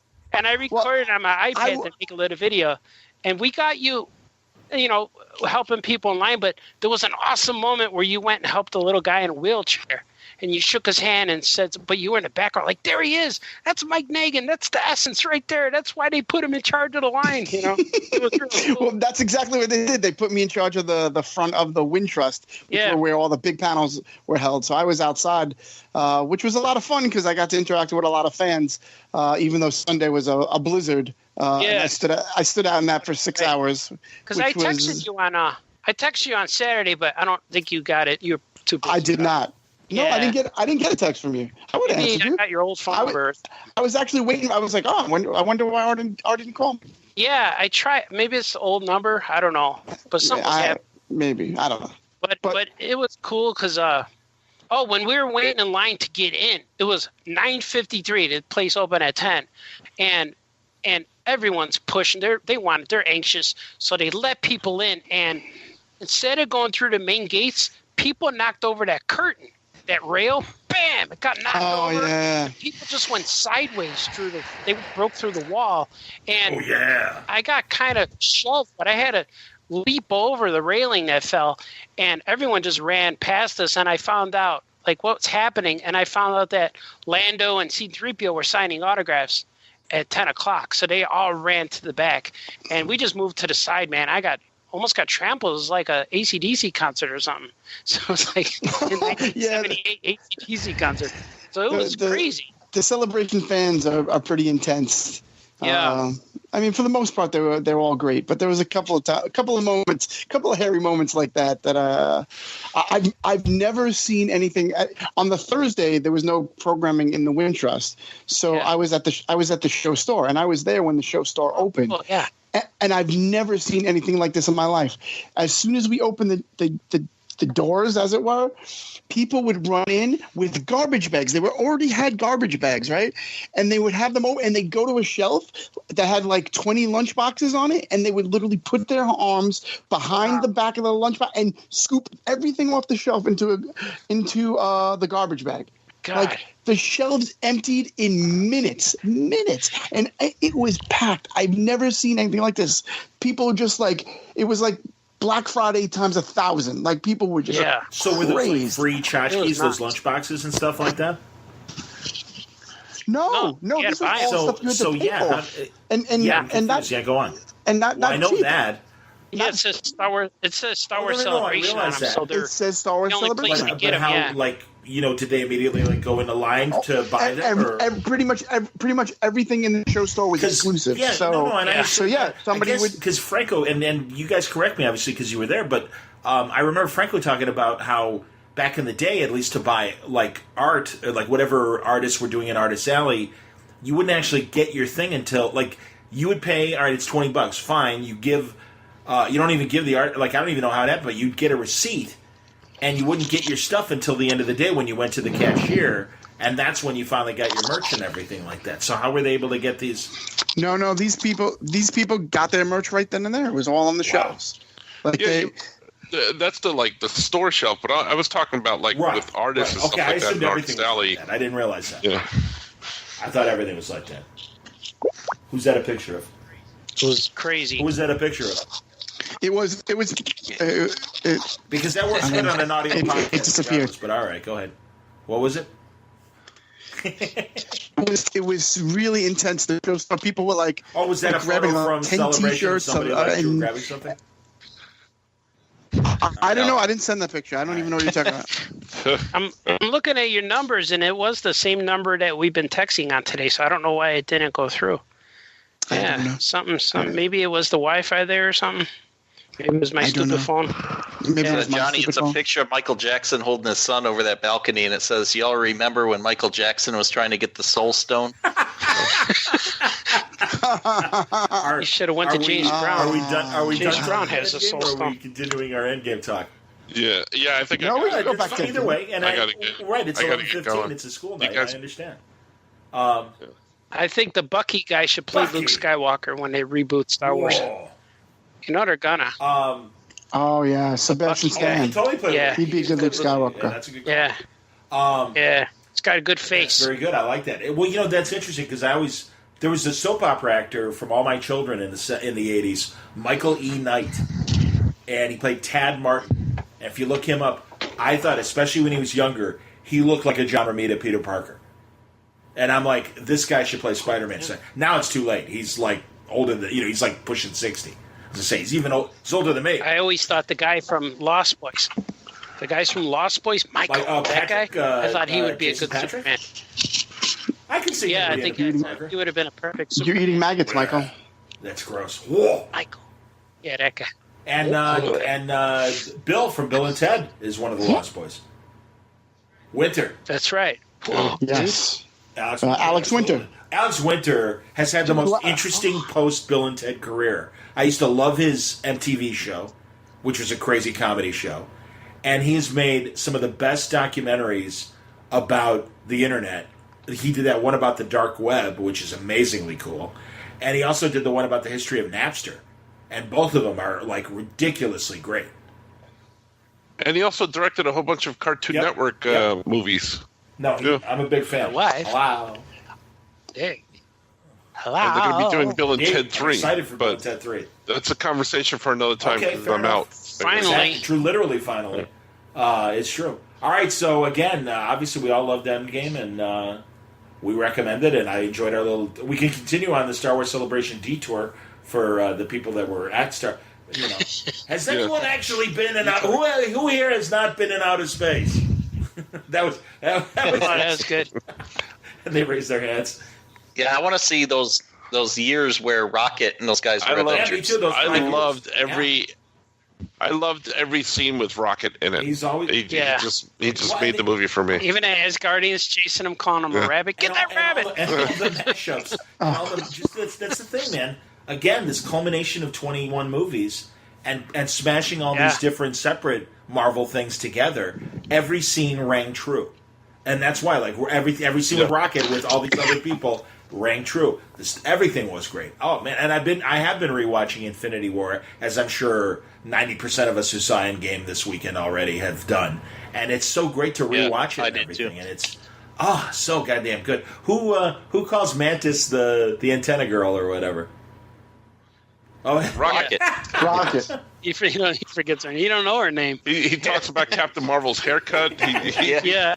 Every funny scene has got him in it. Yeah. He goes, so you're gonna change your haircut again or something? Yeah. That's there's this whole Avengers team that we didn't really get to see. Like it's Rocket, Nebula, War Machine, Captain Marvel. Yeah. Those guys. Natasha and I agree.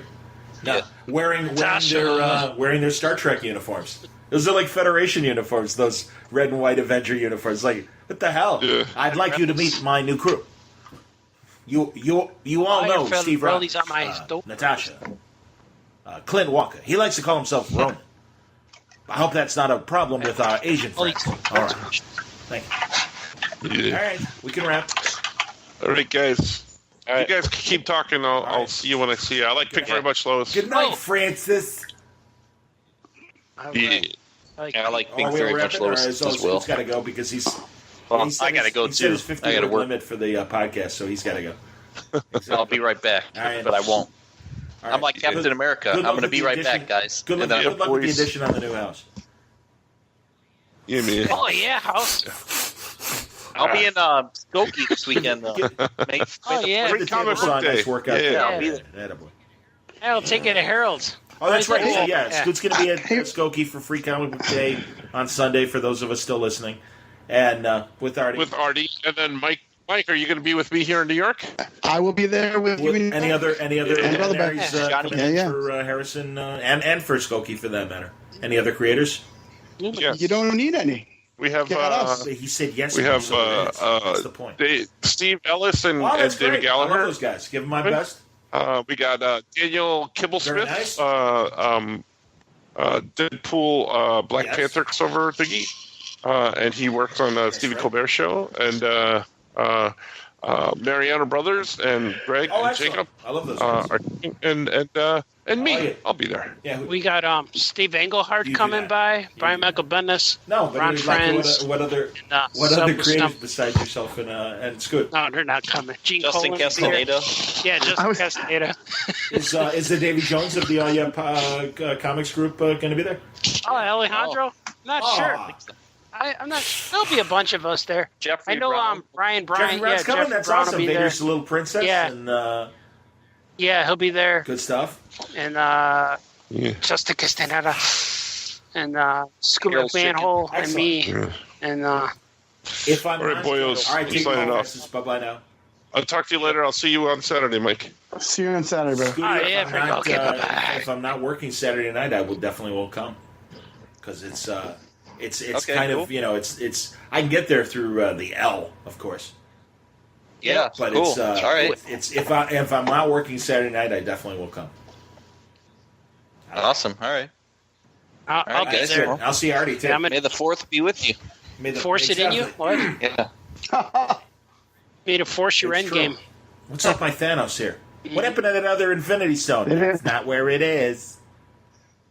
They don't call it the There end you game go, for no exactly. reason. That whole the Ant-Man I like theory to- didn't come true. I like to think of a theory that Cap went back in time and he had that hammer with him. What if he grew his hair out and he just started telling people to call him Thor? I'm Thor. Oh, that'd be cool. You'd be Yeah, very. he's like, I I'm like it. Thor. very Captain Thor America today. died in the ice. No, I really May do the like Fourth that. be with you. I'd I'm like very to see Thor. Captain America: The Secret Missions, and I'd love to see him in the Steve Rogers action suit. So it's not. Although that's still got the star on it, and he'd be dumb to wear that. Obviously, maybe we'll have like the black Cap outfit from Infinity War, covert. U.S. agent. Exactly. Yes. Or when he was just the captain. When he was I just still the watch captain Infinity War. with the black outfit. Yeah, when he shows up, when the train drives by and he shows up, that's still a cheering moment Oh, yeah. with Cap. Like, wow, they're done for. He doesn't even have his shield, but you still know he's going to win. He catches that spear. She Sorry. throws it. I like it. Yeah.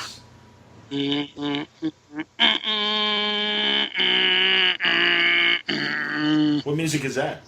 There it is. The theme song. That's Were the you happy Avengers. with the score music, Scoot? I know you're always a nitpicker on the Marvel music. Yeah.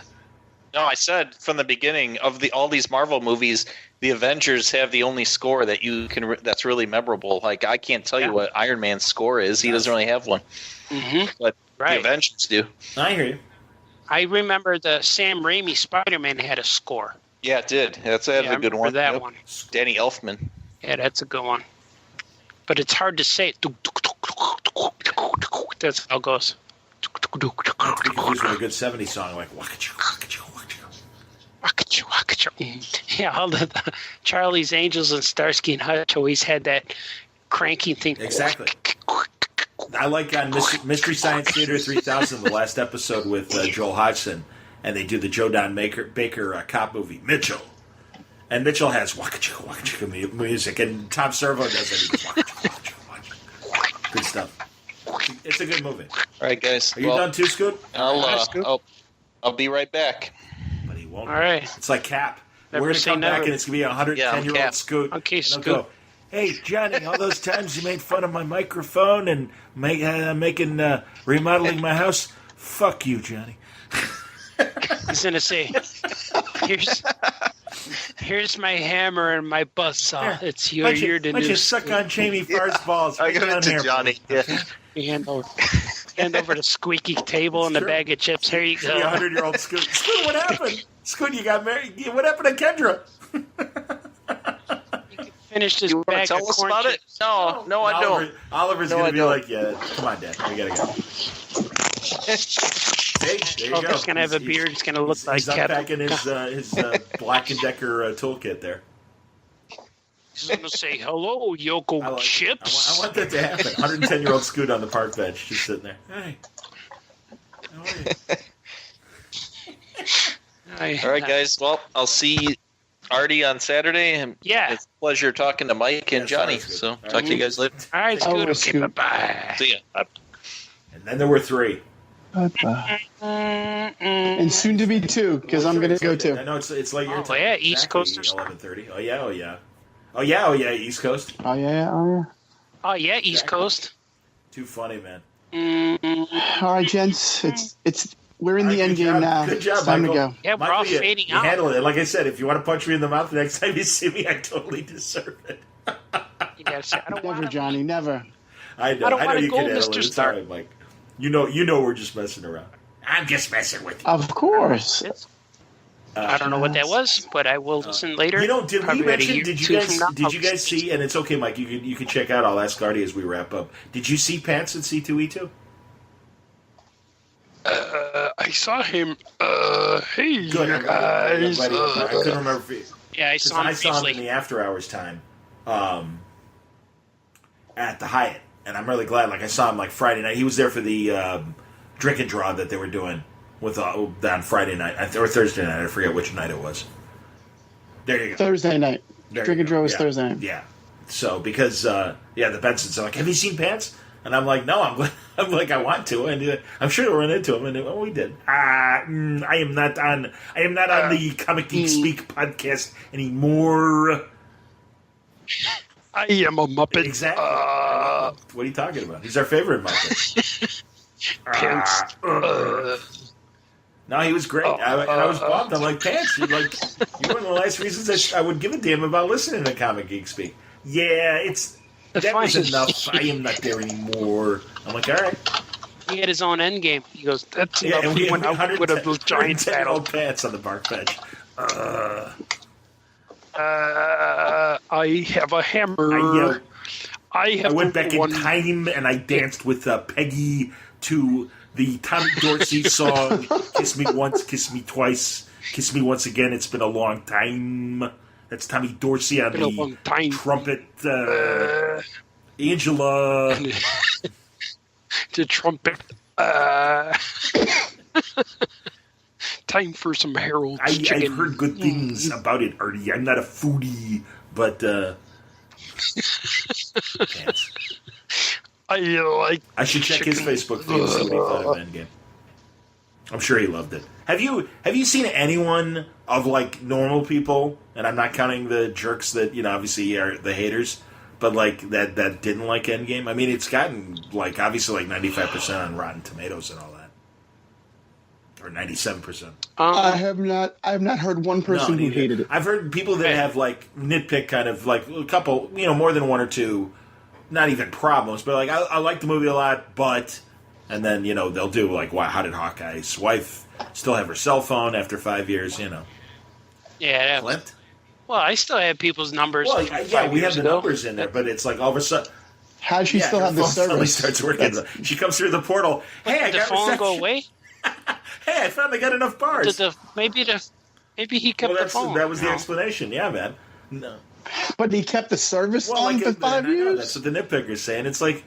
But I don't think he wasn't gonna go his main focus was not to keep the phone going. It probably just kept going, and while he went out being Ronin. So his Avengers. Yeah, maybe he had something like that. Exactly. Whatever. Yeah, he probably had digital pay. Probably PayPal linked. Yeah, exactly. He was on a mission. Mm-hmm.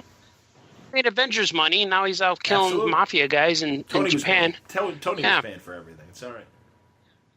Yeah, I think he just didn't pay attention. Because if I lost my phone, I wouldn't know what to do. I'd just be like, forget about it. Someone will find it. Here's some endgame addendum.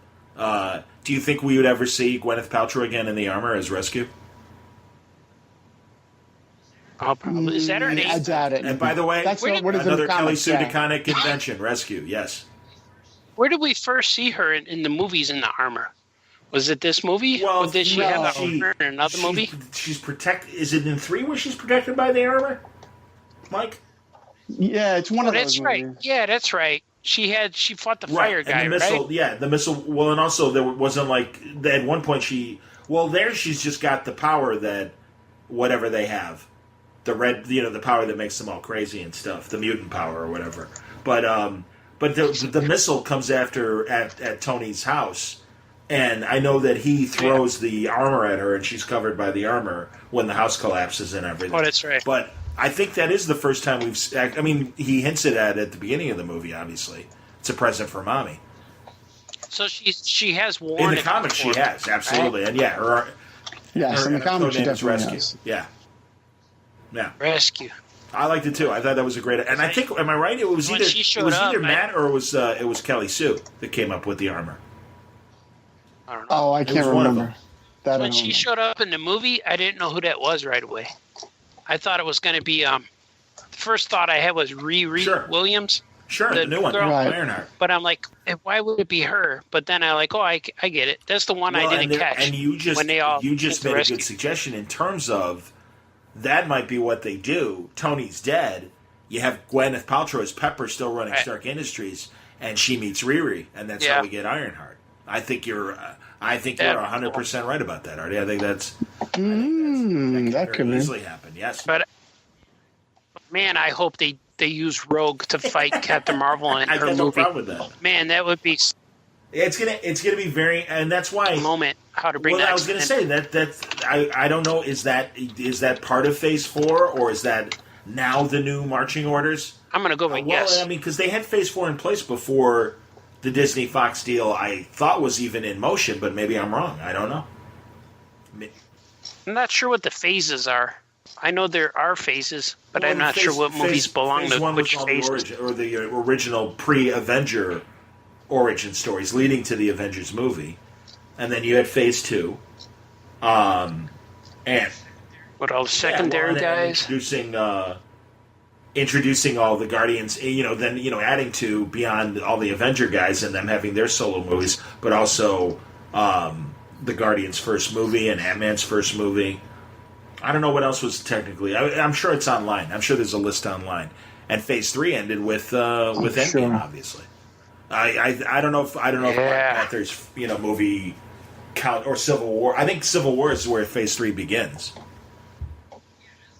Yeah, that's the part I don't understand. I get it, but I don't know, what's part of Phase 1, part of Phase 2. I bet there's a list online, but that's my supposition is that those are your milestones to distinguish, like I said, Civil War I would say is the start of Phase 3 and ending with Endgame.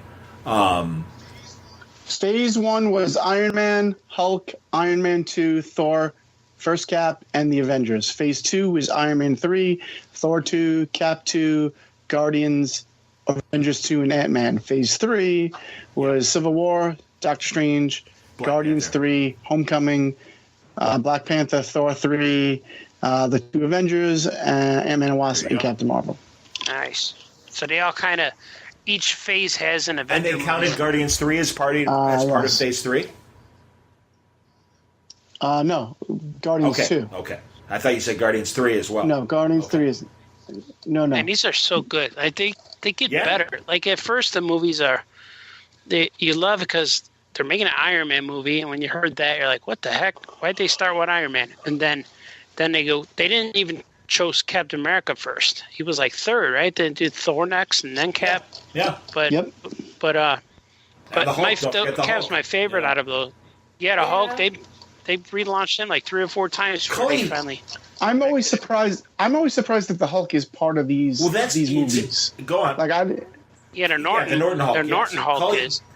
The Norton Hulk. Yeah. We're kind of going back and forth today on Twitter because he's like, I don't understand why people rate the Hulk movie so low? And I said, because, and I don't know the full story, but I do remember very distinctly that even before the finished movie came out in its debut, Marvel was very blasé about it. And like, yeah, we've got it, and yeah, no, it's a good movie, but really, and they were ... that like, whatever. And I wonder, I know that obviously Ed Norton had production complaints, and because the way he signed his deal, he very much took his producer role seriously and changed things and demanded things be changed. And I wonder if that obviously, partially soured the relationship, but also because he's like, why is Hulk, not considered really part of the, or whatever, that it's thought so lowly. And it's like, because the canon changed after that movie. And obviously Ruffalo and everything was a much more sympathetic and happy Hulk and funny and things like that. Yeah, he's a different banner. Really, yeah, definitely. But each Hulk movie, like if you watch the Ang Lee Hulk and then the Mike Norton Hulk or Mike Norton Hulk. Yeah. Well, I'm getting angry. You better watch out. I'm about to throw this couch on Julie, you. I hate your dad. He's a general and a jerk. He's poking me with needles again. But if you watch both those movies, they are kind of like sequels. 100%. They kind of fit a little bit. And I always like that, yeah. But that's why it always confuses me that the Ang Lee Hulk is not part of the Marvel Cinematic Universe, but the Norton Hulk is. And the only thing that really ties it to that universe at all is the end scene with Downey at the end credits. Right. Otherwise, there's nothing to tie it to that universe. And William Hurt playing Thunderbolt Ross in all the movies. Yeah. And then the movie, he didn't play him, and Ang Lee didn't play him, but in Ang Lee, the movie, how you doing? Yeah, it ends with him dude? It ends with him in Guatemala or the jungle, Thor? and then it starts. Yeah, but I like those. If they could take all the Ang Lee Hulk scenes and put them in the Mike Norton Hulk movie, that would be cool. Because the Ang Lee Hulk movie, the more now that I watch it fresh and you already know it, those Hulk scenes are amazing. It's a great metal. When he's fighting with the tanks, and even they chase him down and he shrinks when he sees the girl, and it's so good. And of course there's moments where they don't make sense. It gets to father issues kind of stuff, but the Hulk scenes, even when he's captured in a tank, and I didn't realize it. I saw it recently when he was in that tank, and most of the scenes that everyone kind of didn't like with the child abuse and all that stuff, that was all going on in his head. So he was kind of dreaming it, which was easier. Now, I didn't really notice. I thought it was flashbacks, but it's actually him dreaming in the tank. So it was kind of cool to realize that what was happening, because it couldn't have been real. It could have just been his mind interpreting his feelings, So, but the last scene with him and his father looking at each other in front of a big rocket, and the that was dogs dumb. were dumb. Yeah. But that's the Hulk stuff. David, I think, really hit the nail on the head when he talks about the Ang Lee Hulk movie, and he says first of all, they should have picked one thing, because making it the gamma bomb and his child abuse and the nanites, it was all too much. And it's like to kind of throw them in the blender and then create the Hulk. It's like, that's just too much. And then also, he said the same thing. He's like, it has a great middle, a so-so beginning, and a not-so-great ending. As far as the acts. Act 2 is amazing, with the Hulk fighting the military and on the desert with the tanks. All that stuff is incredible. It's absolutely great. It's dead on perfect. Yeah. And the Hulk looked good. And the animation, it stands up still. No, holds it's up for really early well. CGI, absolutely. And where CGI has gone, it still holds up pretty well. I agree with you. Absolutely. Yeah, it looks good because you can see the hair on his arms and his chest and stuff. Yeah, and it's just good. I wish they could edit that down, kind of like when Star Wars edited out Jar Jar and the little kid. That would have been cool if someone could edit out the Hulk version. Yeah, you're right. I like Sam Elliott as Thunderbolt Ross. I liked Jennifer Connelly as Betty and everything. I thought they were great. And Eric Bana. I thought Eric Bana was a good Bruce Banner, for that matter. Eric Bana. Agreed. Sure. We should do a Sam Elliott imitation day. Dude. Hey, Betty, how you doing, Betty? You know, Everyone speak like Sam Elliott Day. yeah, for the Have whole you seen day. his Yeah. movie? He made an independent.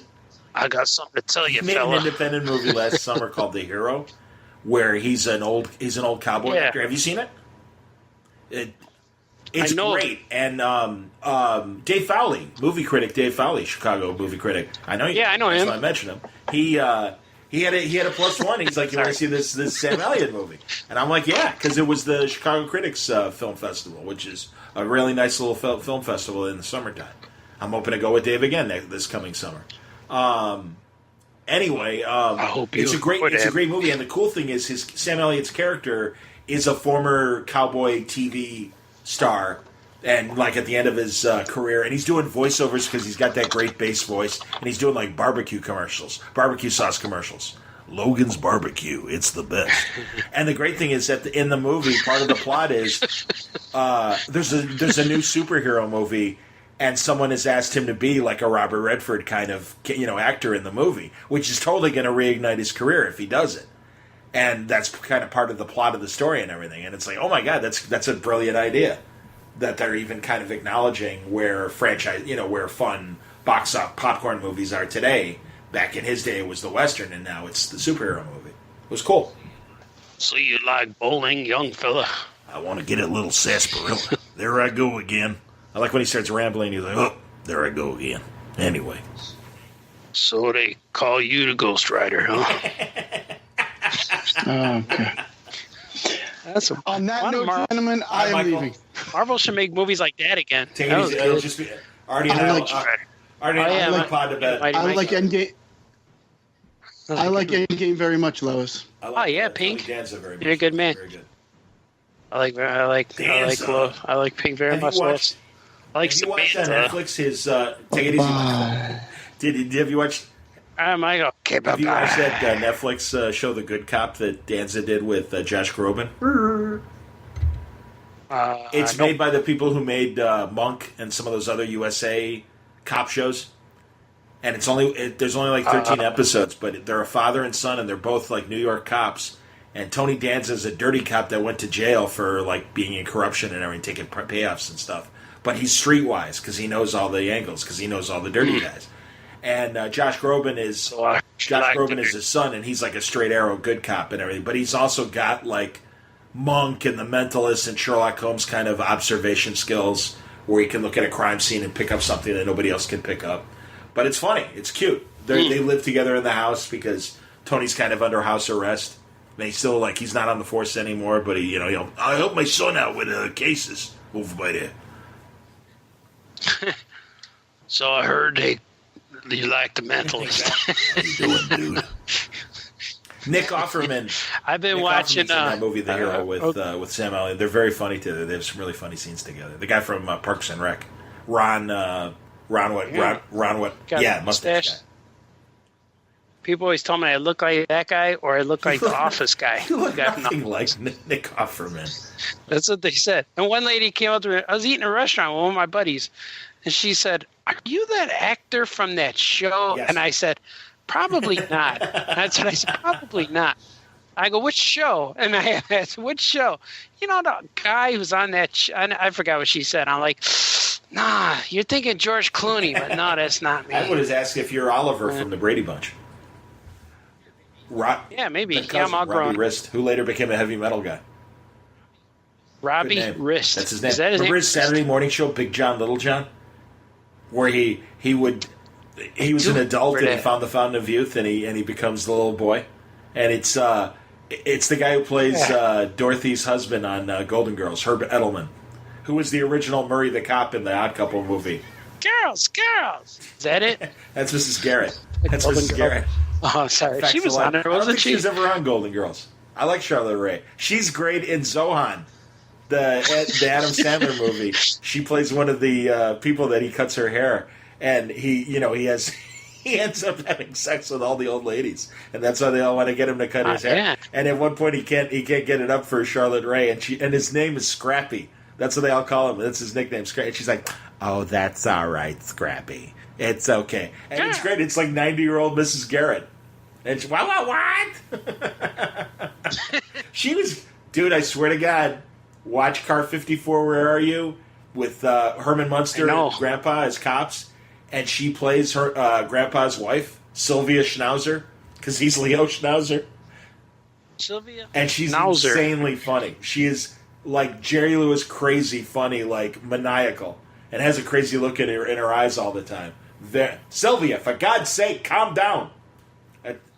Bruce! It's with Grandpa, her husband, Leo.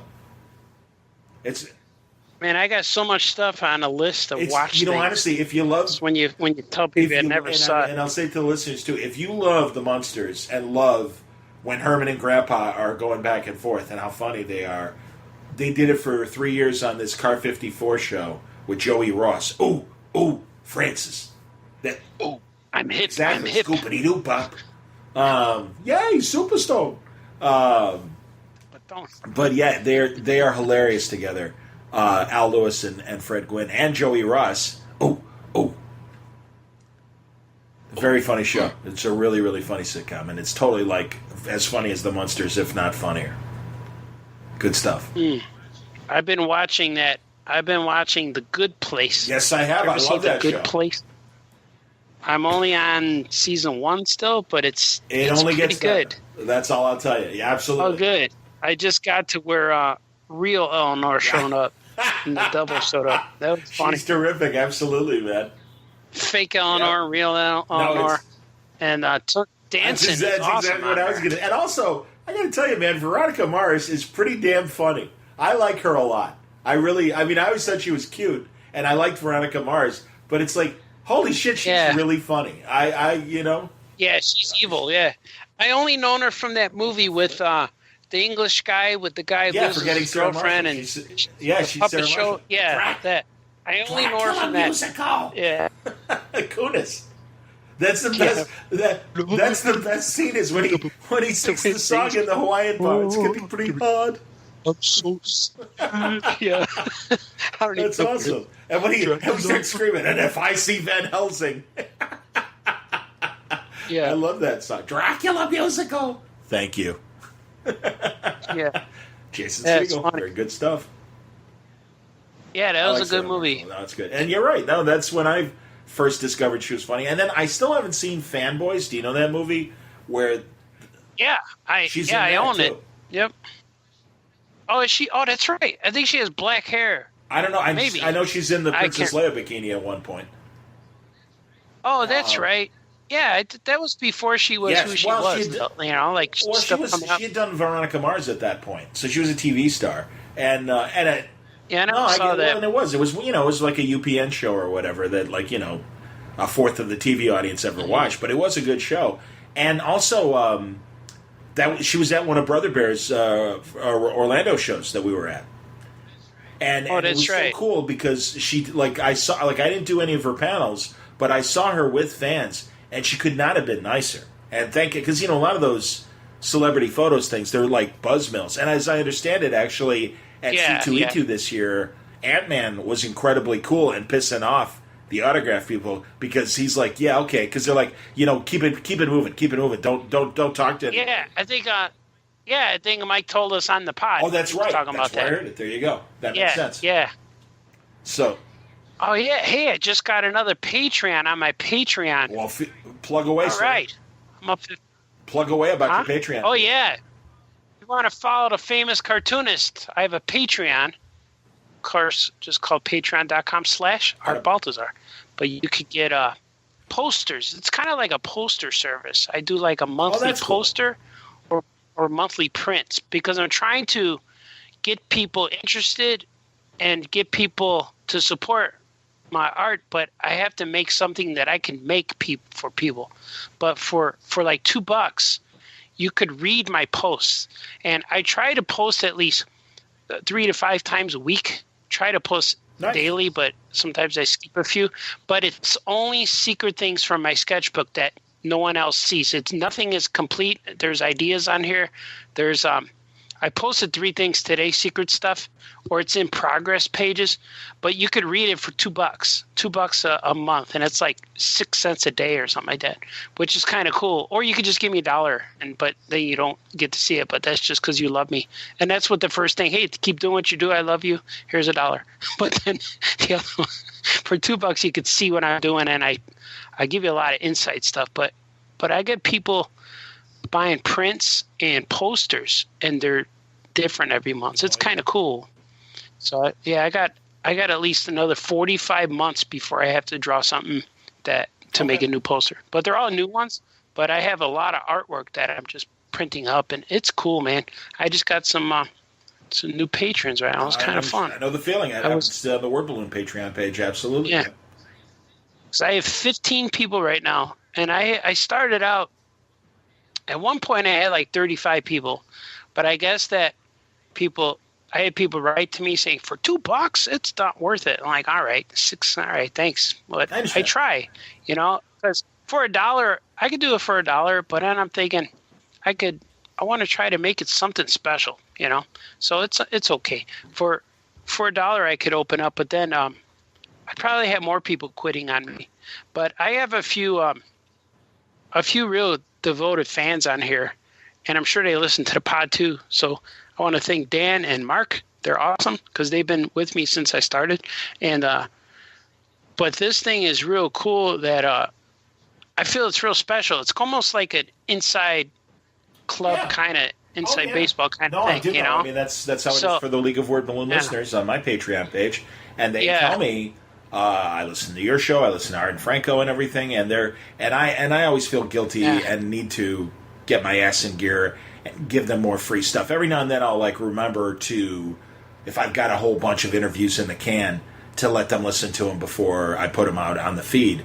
But no one's really asked me for anything, and truly, I mean, I got a couple hundred, and I thank them, and I continue to thank them, especially when I was injured and am still injured. Now I'm on this weird on and off thing where. This treatment they're doing to make me heal faster, it's working, but I just spent a week where they didn't want me to work so that I would walk around less and let the wound heal more, and it worked. But I can't work radio, which kind of sucks. I wasn't able to work for a week, and now I'm okay for 2 weeks, and I can work for the next 2 weeks, but then I'm off again May 14th till the 21st. And it's like, okay. Right on. But yeah, man, thank God for Patreon and the people that support me, both sponsoring Word Balloon and commercials, but also the League of Word Balloon listeners. Now they've been keeping me going, and it's like, hey, thank you. I mean, I need your help now, and they came to play. Yeah. I appreciate that. Yeah, a lot of this extra stuff is cool. No, it's smart. Like Patreon and selling stuff I sell stuff on my site, and my regular website, and that helps out. Man, I always take a little bit to mail things. I got the little idea, the product idea that I was talking to you guys about, secret products. Oh, yeah. Secret we'll stuff. Leave it at that. Oh, yeah. It'll happen. Well, I got more numbers. We have to have a production meeting, and I'll tell you guys what I know. So, but anyway, cool. Let's wrap up, and we'll Yeah, man. Good boxing lately, and shitty boxing lately. I won't deny it. Oh, I missed one of the good ones. Man, what was it? Lomachenko, I missed him. That was fine. I don't know what happened. He won it. I mean, I bet you could find that online. I saw a great one on DAZN, a bantamweight championship fight. This guy, Nonito Donaire, is another... Okay, yeah, I know him. He's a countryman of Pacquiao's, a Filipino fighter, great fighter. And he was trying for a couple of years, he tried to fight heavier, because he was always a natural bantamweight, 118 pounds. And he went up a couple of weight classes and lost a couple times. So he went back to the 118. Right. But he's 36 years old. And that's not young for a bantamweight. That's really old. And it's surprising when guys are that old and still effective. He can still knock people out. And he's been in this amazing bantamweight tournament. He's like the WBC champion, but all the champions are in this tournament to kind of get more notoriety and to face each other and have more exciting fights and better cash fights. And he's been doing great. He keeps knocking people out, and he's going to be in the finals. Yeah, and he's tremendous. It's a pleasure watching him fight. He's still got it. Yeah, I like. Yeah, I've been watching all of my ESPN fights that I had recorded. but I can't remember the guys. I know there's a lot of good fights, but I can't remember the names. But there was a few good ones. I didn't buy the pay-per-view for Amir Khan and... No, and Buck. Yeah. McGraw. The guy, Bud Crawford. Yeah, Bud Crawford. Terrence Crawford is his real name, but that's I didn't either. Yeah, Terrence Crawford. It was terrible, and also it ended stupidly too. And Amir Khan has been disappointing in his last few fights. Yet and he's not as big as he wants to be. Like every guy he fights is stronger than him. Absolutely. You know. But he gets. I guess he's enough of a draw still that he is able to sign these contracts because he's made so much money in so many losing efforts the last couple of years, and it's like it's not 2006 anymore. This guy's old.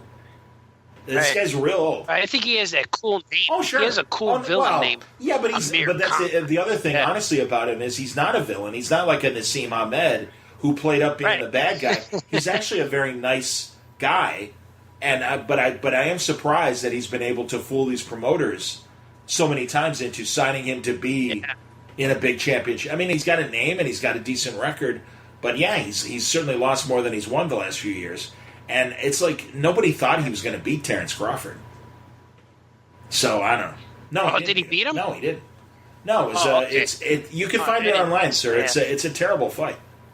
It really wasn't worth the pay-per-view and everything. So, Crawford's so fast. Yeah, that's the thing. Strong. Well, no, really, he should fight Lomachenko. Right. Yeah, that's the guy. That's the guy everyone's waiting for. And his fights are getting tougher because he's he's plowing through everybody. And the last few fights, he knocks him out and wins, but he doesn't do it right away. No, it's hard. Well, he's harder. Yeah, he shouldn't fight heavier than 135 pounds. He's a lightweight. Right. That's it. Because he has struggled. And they want to, bring Pacquiao back with Mayweather.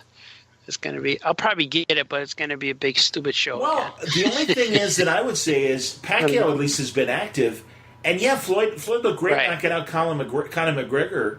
But that said, it's the most flat-footed I have ever seen Mayweather fight at, and I don't think he'll have the speed that he used to have because he's 41 years old, and then Pacquiao's old too. But Pacquiao's consistently stayed in fighting shape. So if they do, if they make the fight, that's great, and I'll watch it. And it might be it might be a thriller in Manila when everyone thought Ali and Frazier were past their primes, and they gave us one last. That's true.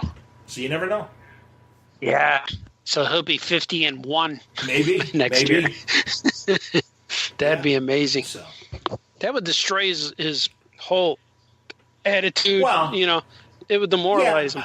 I don't think he'd be able to take that loss. I think he'd walk away crying all the way to the bank. I think he'd be fine. I mean, my God, the guy has. I was going to say he's got hundreds of millions of dollars. It's like the guy's and same with Conor McGregor for that matter, to a lesser degree. But I mean, it's like he's quitting. It's like duh. It's like the guy's made like $100 million from that fight. He of course not. If he's smart, he'd go off on an island, get drunk, and be happy. Get like Thor. Get thick like Thor. Yeah, get thick. Thick Thor. That was the best I've ever. I love Thor in that movie. He was so cool. Yeah, he was good, and I don't mind him being thick. He was still tough. Well, that was the thing. No, and another thing I heard on another podcast talking about the movie.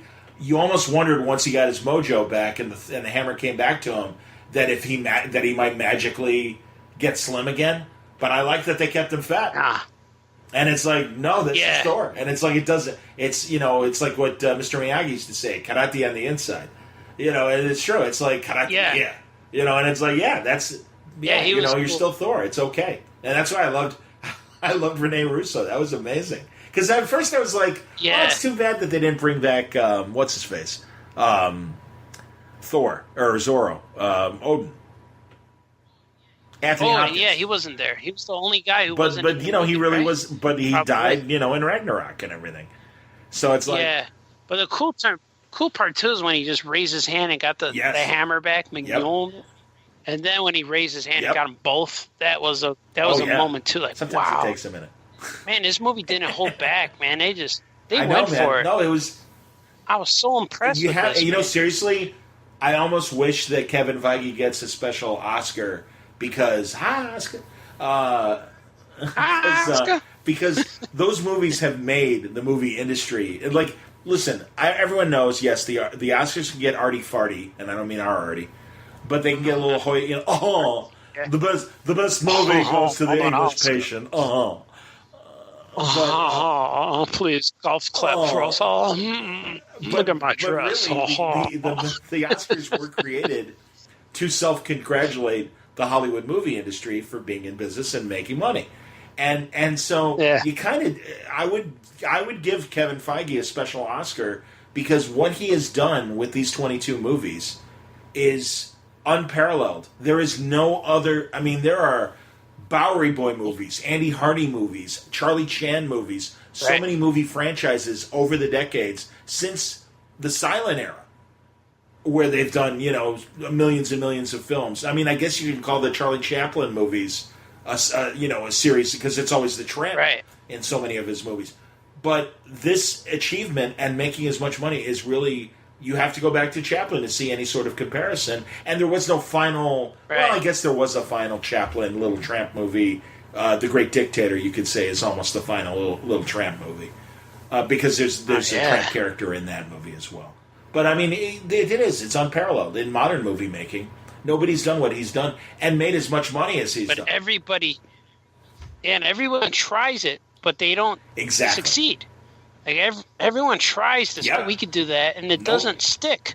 Like the DC keeps rebooting, and Transformers, Universal Monsters tried it, Transformers, and they didn't get it. Absolutely, man. And even Star Wars in a way. They're good. I really like them, but they still feel like disjointed a little bit. Like when you look at The Last Jedi and then look at Solo, there's stuff that's in there, but it's too obvious. Like the dice, they're trying to tie the dice in, where they weren't special. And from the first movies, they weren't special at all in the original trilogy. And then we see them now, like, oh, wait a minute, they were in the ship. It's like stuff like that. But in the Avengers, little things like moving that hammer comes back later, and it means so much more, and all these things, and just Tony Stark taking the heart off his chest, like that from the first movie, has another heart attack. All these little moments where you don't need to see all the movies, but if you do, man, it's so much better.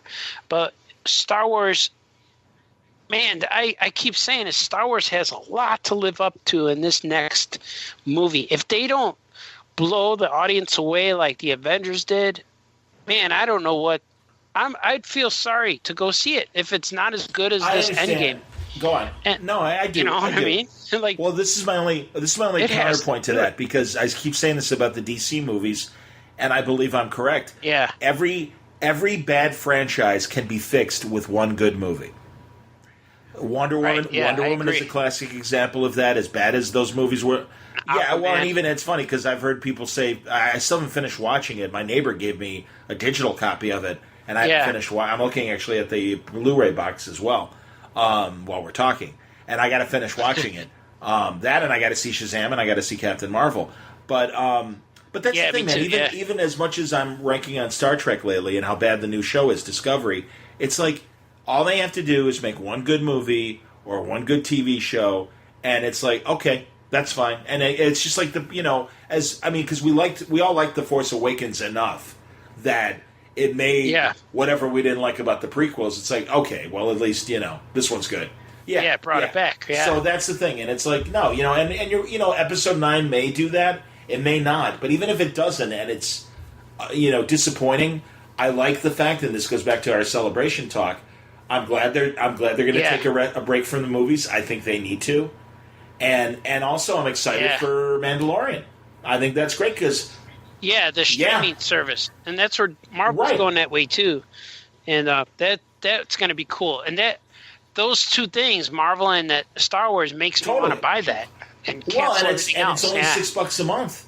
It's going to be either $6.99 or $5.99 a month, and without commercials. And that's why all these other competing streaming services. Netflix is its own thing, and I think Netflix and Amazon both will survive.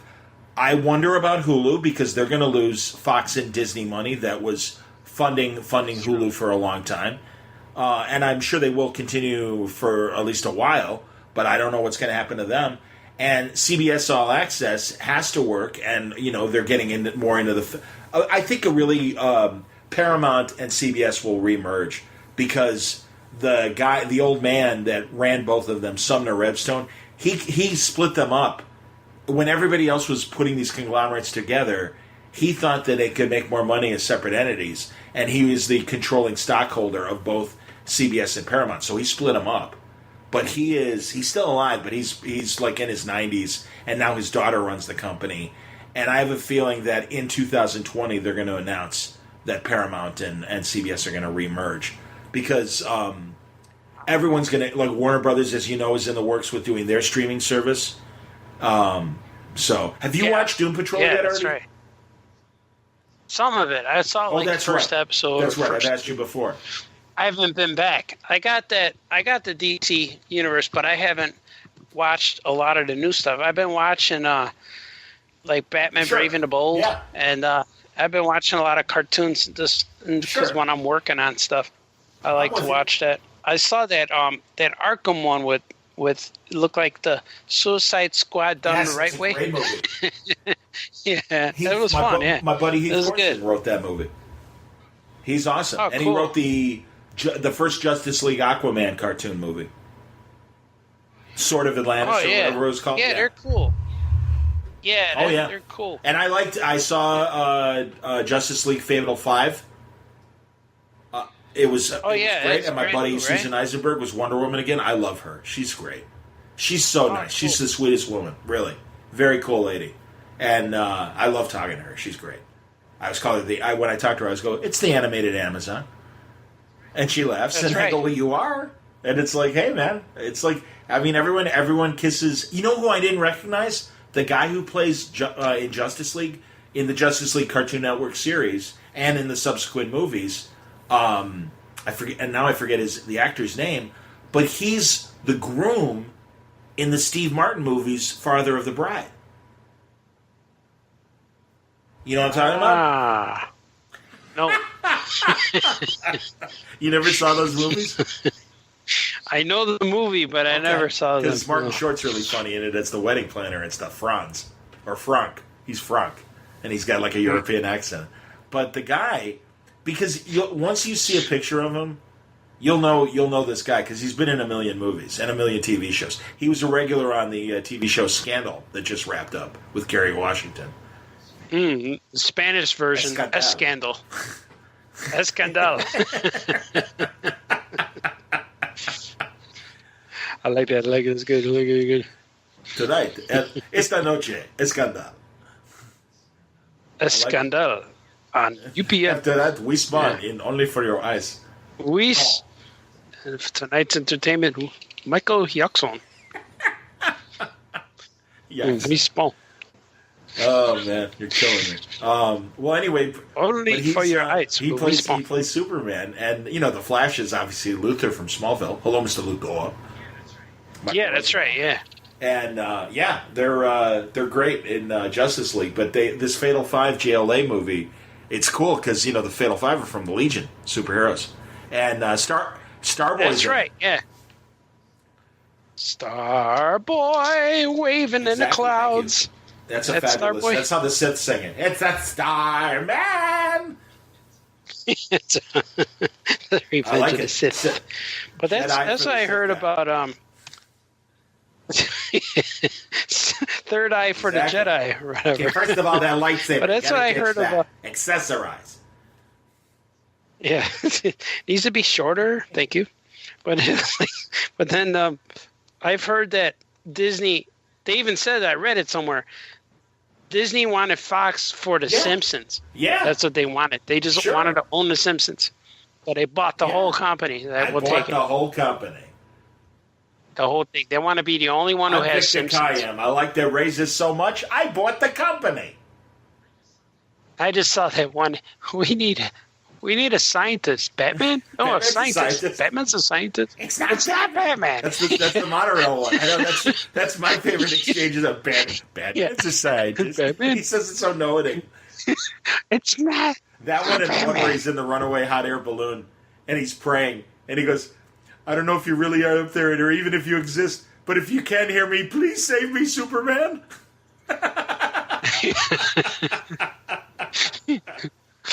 I want to have the baby. It's a free lunch, boys. Her iguana, her pet iguana, Jub Jub.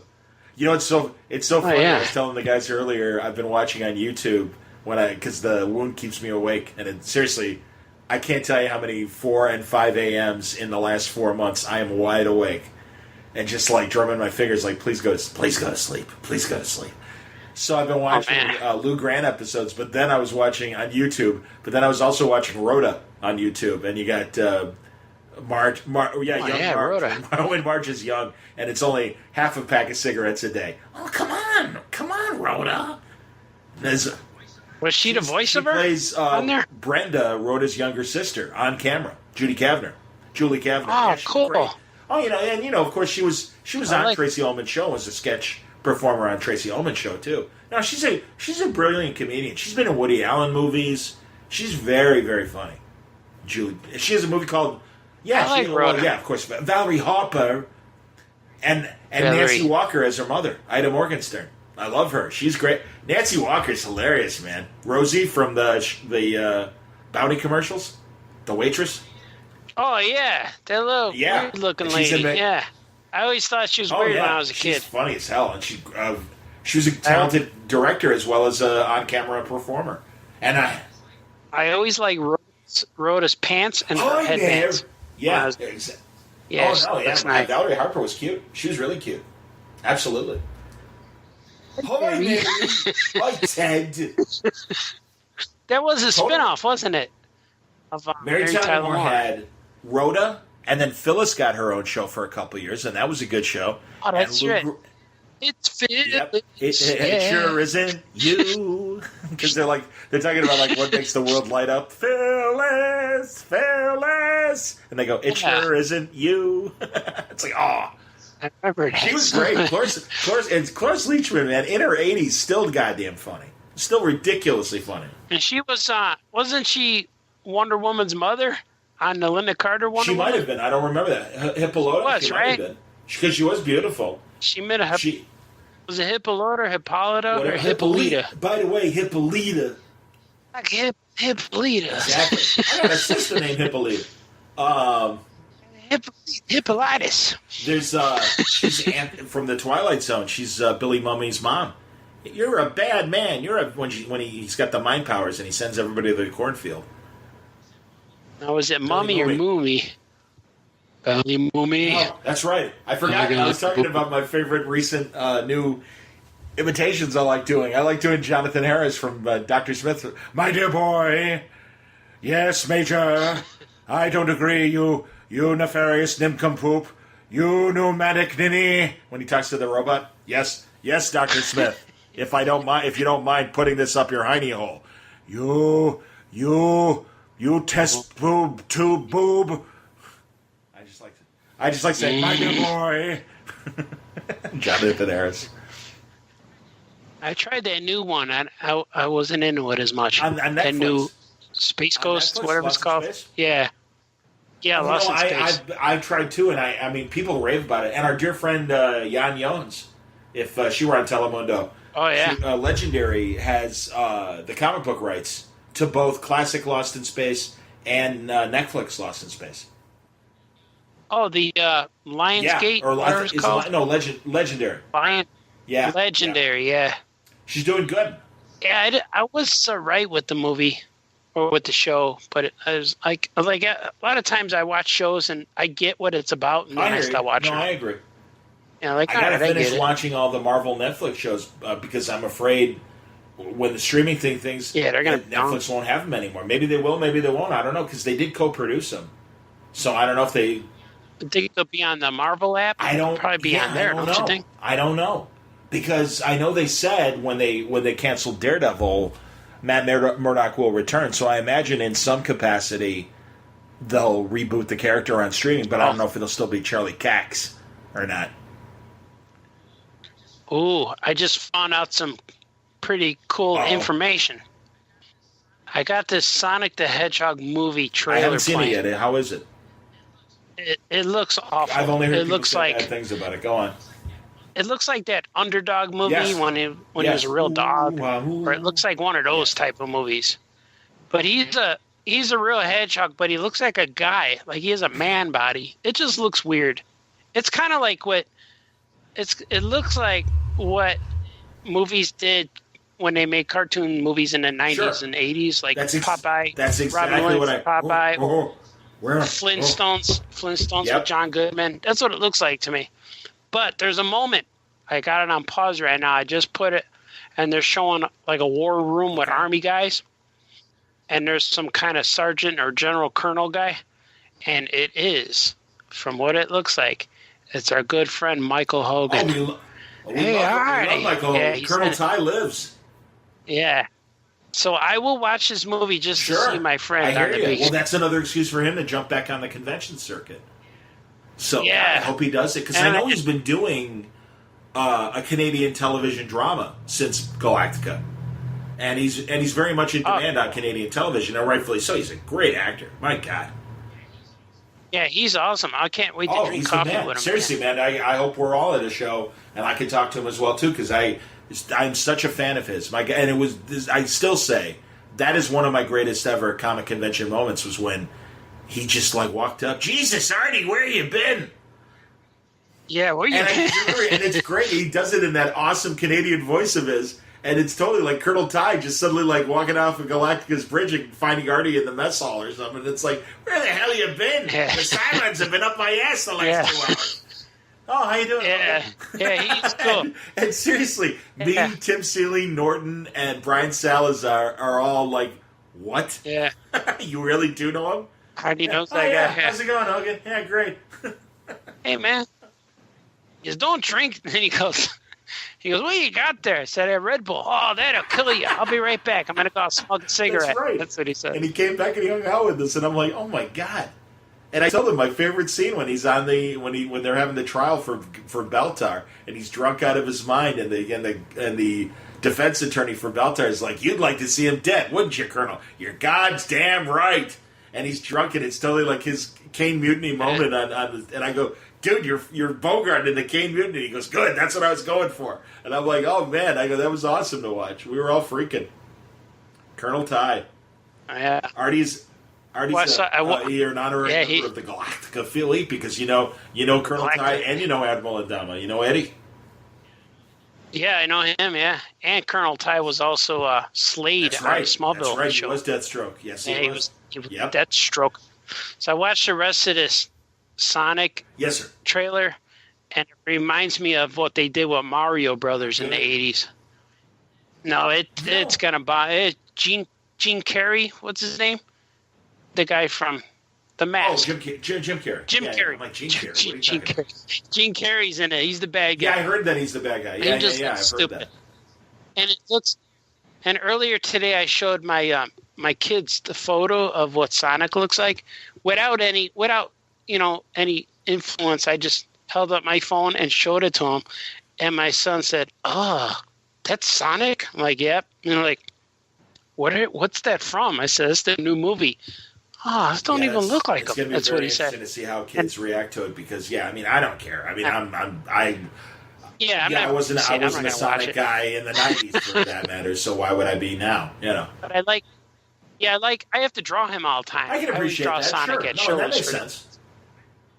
I know I like the character because I played the game or watched people play it, but he's always been like a video game character, like Mario, it's kind of like when they had the Pac-Man cartoon and the Q*bert cartoon and all that. It's like, okay, I'm not really into this. I like the games, but I really don't care about the cartoons. Thank you, Mrs. Pac-Man. Yeah. Hey, Mrs. Pac-Man. Hey, man. I'm digging your skin, man. Hey, Pac Baby. Why don't you wow? It was a Pac Baby. Oh, that's right. I forgot about Pac Baby. Good Lord. Because he wouldn't be Pac-Man Baby, because he'd be a man with a diaper. But he was like the comedian from the 70s that was on Make Me Laugh, and he was Baby Man, and he was a giant guy in a diaper with a handlebar mustache and everything, and really crazy hair, long crazy hair. Baby Man. He's got crazy hair. I'm not going to apologize. His name is Baby Pac-Man. Look at him. Super Pac. I got this video thing with Pac-Man's head, and it's shaped like if it's a 6-bit thing, and it's 3D, and it's got the joystick, and I could plug it in my TV and play every Pac-Man game, and it's so cool. It blows away anything like Wii or Xbox because it shows Pac-Man how it looked in the video games when we were kids, and the only thing about it though is it's perfect. The only thing bad about it is the cord is only like 5 feet long, so I got to sit right in front of my that's TV. killing your eyes. I bet it hurts because I know they had the other 8. We got the big plastic. I know that's right, of course. I always wanted to get the other 8-bit box that has all the old arcade games that has like Paperboy and some of those other ones. Oh yeah, I like that stuff. My last favorite, one of my last favorite PC video games was Army Men, where the Army Men were green like the plastic things, and they'd have flamethrowers. And if you used your army flamethrower or you got hit by the flamethrower, you'd melt. The plastic guys would melt, and that's how they die and stuff. And everybody, it was great. And they'd have like minefield bombs and stuff like that, and so they would blow up, and the plastic fragments would be, they'd be plastic fragments. Good stuff. Army Men. 3DO was the name of the company. I like it. It was good. I like it. I like the Army Men. They were green. I like it. It's pretty good. I like it. All right, we should wrap up. It's 11:20 our time. Oh yeah, wow, we've potted for a while. I called you guys.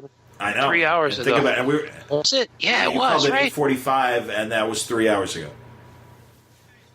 You guys were on there before me too. Minutes. Did you guys talk about the movie yet? No, we waited. No, because we waited for all you. Frank and I started by talking about the Orville because I like that show a lot. Oh yeah. And we talked about that, and it was funny. And then Nagin came on, and we were talking about. We said we even when Scoot was on, we waited until you came, but we talked about a whole bunch of stuff before. That's cool. We got to Endgame. So yeah, I like these pods because you could get every combination. It's like the X-Men teams in the 80s. Yeah. They kept changing. Wolverine kept coming back. It's like you never know if you're going to get Colossus this issue or Nightcrawler. But the X-Men if I want to throw more bells and whistles on the show, I do like Steve and Gary's old show, Steve Dahl and Gary Meyer, when someone would walk in and they'd have the sound effect of the people opening the door and closing the door, that they were coming in this. Oh, yeah. And we could do that, have people walking in. Or put a little bell like in a little shop. Ding, ding, ding. He's hello. Here. Can I? I don't want to go, Mr. Stark. So sad. When Tony hugs Peter when he's back. Yeah, that was cool. Crying. Another crying scene. And even my kid said that, like, hey, he doesn't really like Spider-Man. Like, yeah, but now he does. Of course he likes Spider-Man. Kind of fun. Yeah, he did. He absolutely. Like that was the great thing. Even those scenes when, he's with Pepper and Morgan and everything, and he's got the photos of Peter in his little study and everything. And it's like, he still loves him. Very sad. Yeah, it was cool, man. Amazing. I don't know who could make a better movie than that superhero. Yeah. I think they should stop. No, why bother? I'm glad. No, exactly. No way. Like, there's no way. You got to wait a little. Well, but again, that's why they're going to have Phase 4, and they're going to have a couple individual movies for a couple of years, and then they'll come back, and we'll see what the Avengers look like in the future. They could let Marvel make them, but I don't think any other company should try. Like, because I heard that Hellboy didn't do so well. And I was looking forward to seeing it because I heard Magnola say he told us that this was the most like his comic book version, Hellboy. And so I wanted to see it. I still want to, but it's hard to release a Hellboy movie at the same time that this movie's in the theaters. Yes. You know what I mean? Like, and when I walk out and see, we just saw Endgame, and I look up at the marquee and it's Shazam is playing, it makes it where, like, well, I gotta wait till, like, most of the time, like, you sneak in the next theater to see the next one, but this one you can't, because that just blew your mind. Whatever you're going to see next is not going to compare. I still haven't seen Shazam, and I will see Shazam, but I am going to make an effort to see it before Friday, just in case. That I don't think the success of I don't know where Shazam fit in the top 5 or top 10 grossing movies. I do know that Captain Marvel returned to the top 5 after Endgame because people obviously want to see more of her that maybe either didn't see her the first time or whatever. Yeah. So I'm going to make a serious effort between now and the weekend to see both movies, and I think I'll be able to see both of them. Yeah. Tomorrow and Thursday and everything, Shazam and Captain Marvel, because I just want to catch up. Yeah, I like the sequel. Right, yeah.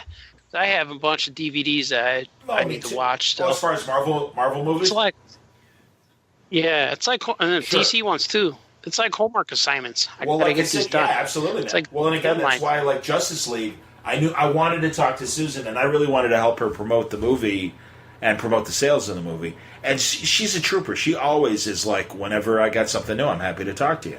And I'm like, that's awesome. And she was also Mira. Hi, Mira. Mira. Hi, Mira. Exactly.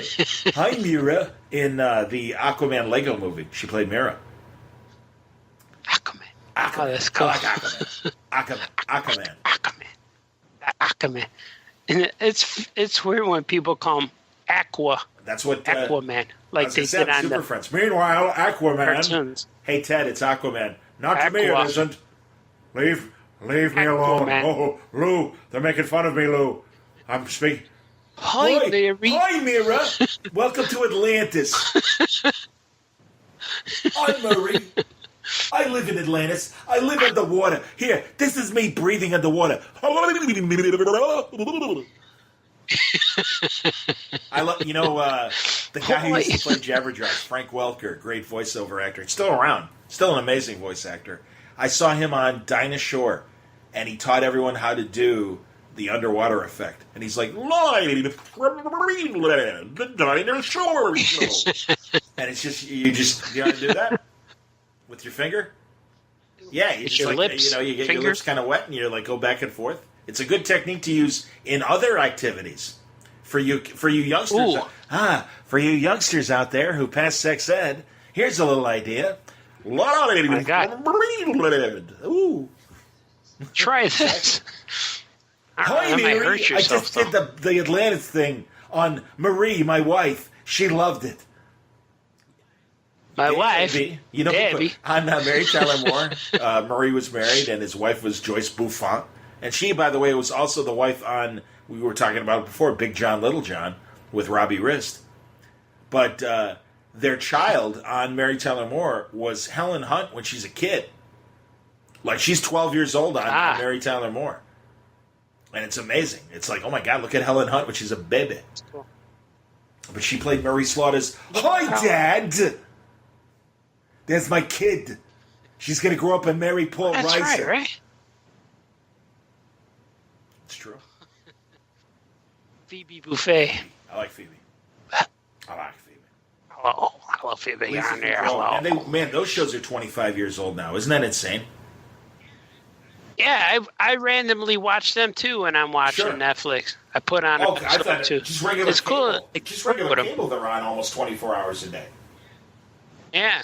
And man, with these dual screens, what Rachel's showing up, my God, you don't realize what she was showing the goods every time she show up. Like, oh my God, Rachel. Oh, yeah. It was a chilly set. I know. Like, man. And you don't notice that when you had a little dinky TV in your house. But now with these Dennis HDs. was telling me that his daughter, because his daughter's, he's got his oldest daughter, Olivia, and his youngest kid is London, the boy. And in between, he's got Tabitha and oh damn it, I forget, and I'm forgetting her other name. It's Tabitha and Samantha. It is Samantha and Tabitha, I believe. And if I'm wrong, I apologize, Brian, if you're listening, but I'm sure he's not. But he was telling me that now it's really awkward because his kids love Friends the way we love the Brady Bunch growing up, or the old younger kids love Saved by the Bell, and all the sex jokes in Friends.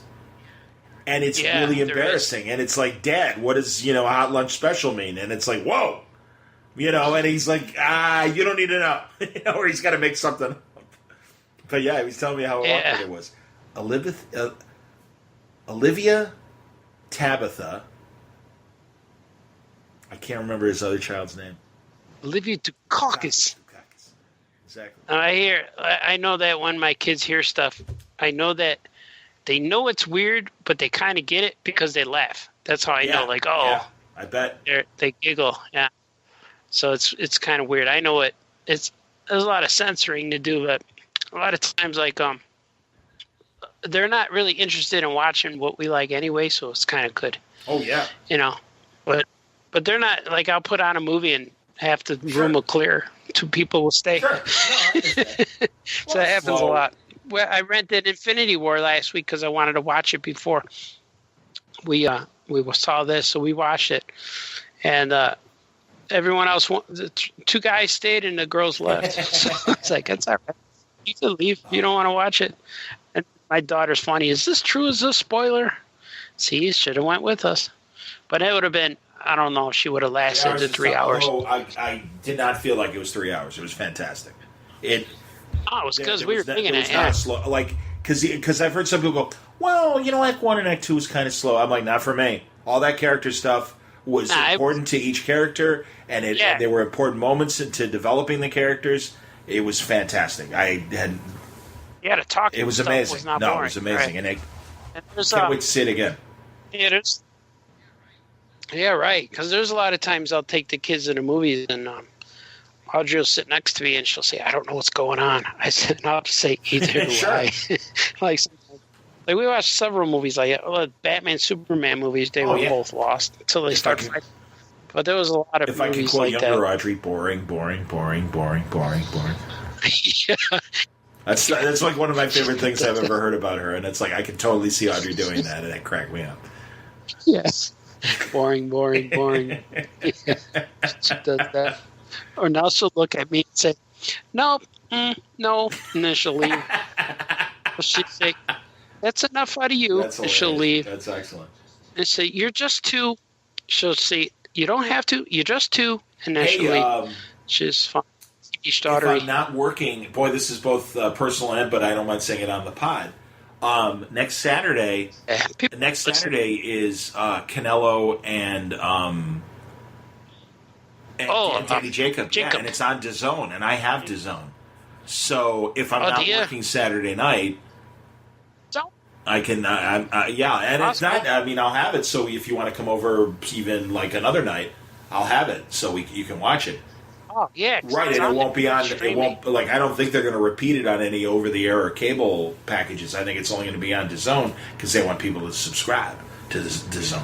So and it's a good. I mean, that's good. That's a good matchup. I'm looking forward to that. I don't think that's a gimme for Canelo. Yeah, that's a good one. He's tough. He pushed. I mean, he lost to Triple G, but he didn't make it easy on Triple G. That was like one of Triple G's toughest defenses up until Canelo. So yeah. And I mean, he'll go for it, and why not? Good for. I mean, he's got nothing to lose. So, I think Canelo is stronger. I don't. That's interesting. But Jacobs is. I think Canelo is still a 154-pound guy fighting at 160, and I think he has enough power to be competitive. I don't think he has knockout power, and I think Danny Jacobs hits as hard, and I think he's as fast. Plus, Danny Jacobs has longer reach. He's got everyone who has that long reach could dictate the fight the whole time. They could. And I think Canelo was very lucky to fight Triple G when he did, and that Triple G is starting to get older. Because again, Danny Jacobs is not older. I mean, that's the thing. It's like I think Danny Jacobs is still close enough to his prime that that's going to be a very tough fight for Canelo. And Triple G, man, he lost that last one. He's mad. He came back and beat up that guy. The next guy just beat him up. Well, and he also, since he's signed with DAZN, he dropped Abel Sanchez. He doesn't have his old trainer anymore. Yeah, he changed trainers because he's like, well, you gave me the wrong strategy for Canelo, and he's right. Is Triple G on DAZN? They're both on DAZN. So that third fight will happen. I mean, and it'll be again, if Danny Jacobs manages the upset, I think it's still worth it because I think Danny Jacobs is the third best middleweight behind those two guys, frankly. And that's the one division. It doesn't, because Top Rank has their set of middleweights and Al Heyman and Premier Boxing has their set of middleweights. The middleweight division is the most talented it's been since the 1950s. And there's so many people that are great fighters that even if like they don't from other promoters fight each other and they stick to their own promoters, there's still enough big fights to make that it's okay. There's still good fights. But right now it's still like number 1 and number 2 are still Canelo and Triple G, and DAZN has both of them. So, yeah. Wow. Yeah. That's cool. I got to buy that Roku so I could get all these things. Because it's cheap. Yeah, all of my stuff got couldn't upgrade anymore. Okay. It's all old, like Xbox and Wiki, whatever that thing's called. Buy new ones. Yeah. Yeah. The Wii. It's called. Yeah. Everything is out of date. You know, the kids could play games on them, but then that's it. You can't upgrade them no more. Because I got to buy new stuff. So we haven't been able to watch Netflix or YouTube and stuff on our regular TV like we want. So I have to buy the that Roku or even Google's Fire. Same thing. Yeah, it is. Stick or something. Or, the Amazon Fire. Stick, yeah, sure. Yeah. I got to get something because I have Roku and I like it a lot. I like it a lot. I like it a lot. Yeah, and this one that makes more sense to me. I have much counseling about the Roku from different people, so I'm gonna do it. I know how to do it, and everyone understands. There's even a couple free streaming channels that are fun to kind of, if you're bored and you just want to see what's on and kind of scan around. There's a thing called Pluto, and you can get the app for it on Roku, but it doesn't cost extra. And they run commercials, but they have a ton of channels on there that are all different streaming channels. And they got like internet shows, and IGN runs their stuff on Pluto, all of their streaming stuff. And Geek and Sundry is over there, and a lot of channels, and it's cool. And like I'll see cool rock documentaries and old reruns that aren't on other cable stations and stuff. So Pluto, very good, very good. They should make a Gary Marshall channel, on there. I like see all his movies and TV shows. Happy Days, Laverne and Shirley, Mork from Pork. I think that's how you say it. You could do that. Nice. All right, sir. Let's wrap. Spanish. Good job. Man. It's follow us when you see us. It's been 3 hours plus. This is this is longer than Endgame. The Endgame review show longer than Endgame, kids. How about that? Wow. Yeah. And we even skipped scenes. We didn't talk about everything. We didn't go scene for scene. About everything. Absolutely not. It's going to be a part 2, Endgame spoiler part 2. If we want to talk about it more, I got no problem with it continuing because it's a 3-hour movie and it's worth talking about, and it's going to be interesting to see what comes out of this movie because there's a whole bunch of, Thor with the Guardians, the Guardians of the Galaxy. Yeah. It's going to be cool, man. Just those portals opening was so good. Amazing. Man, I cheered. The cats and a hammer. I want to see what New Asgard's going to look like with Valkyrie running things. The little fishing community. Yeah, and they're on Earth, too. Asgard. Earth. Welcome to Earth. Welcome to Asgard. Welcome to Asgard. Hey. Mm-hmm. But I thought they all died. And then they got killed in space. But how are they on? Well, I guess half of Asgard died. I don't know. And it wasn't. I don't know. Because they were all on that rocket. Oh, that's right. Rocket ship. Yeah. They're on the ship. And then they killed them all. So I thought she was on there. Unless she was on the that Ragnarok planet. She was on the Ragnarok planet. Because all that happened. Yeah, maybe all the Asgardians were over there. Maybe there were more. That's probably where all the Asgardians from that planet are. Well, that makes sense, especially given that the two guys from Ragnarok are living with Thor. So yeah, you're right. Maybe they're all the Rocky. They were funny. And where's Jeff Goldblum? He got beat up, right? And then they eat him at the end or something? Yeah, they were gonna.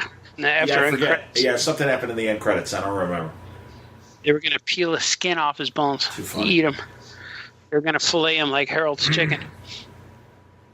What up, Harold? Did you see Harold's getting inducted? August 1st. I gotta get tickets. What Hall of Fame? Harold Baines. Oh, Harold Baines. Baseball. I thought Harold's chicken just got inducted. But yeah, I didn't know about Harold Baines. No, literally one of the nicest White Sox ever. Absolutely great guy. Great guy. He's my favorite player. Him and Frank Thomas. That's cool. My buddy George Hoffman, who's covered baseball in Chicago since the 70s, loves Harold as well, and is like like just over, and Harold was always good to him, and really, he's like, he's really happy that Harold's getting in the Hall. It's cool. Yeah, they're getting better. Oh, yeah. Like I've been watching, and the Sox are getting better, man. They're fighting it. Now my favorite guys are, I love Tim Anderson, and the other guy Cordell, isn't that his name? I don't know if you know these guys, but those two guys are my pick to click. Those two guys are gonna, and Abreu, of course. They're gonna be the reason why the Sox get far. I like it. Yeah, I think so. I like it a lot. I like it. They keep getting snowed out, though. Oh, that'll end. Don't worry. I know. They get I know, in May 20th. Oh, exactly. For real.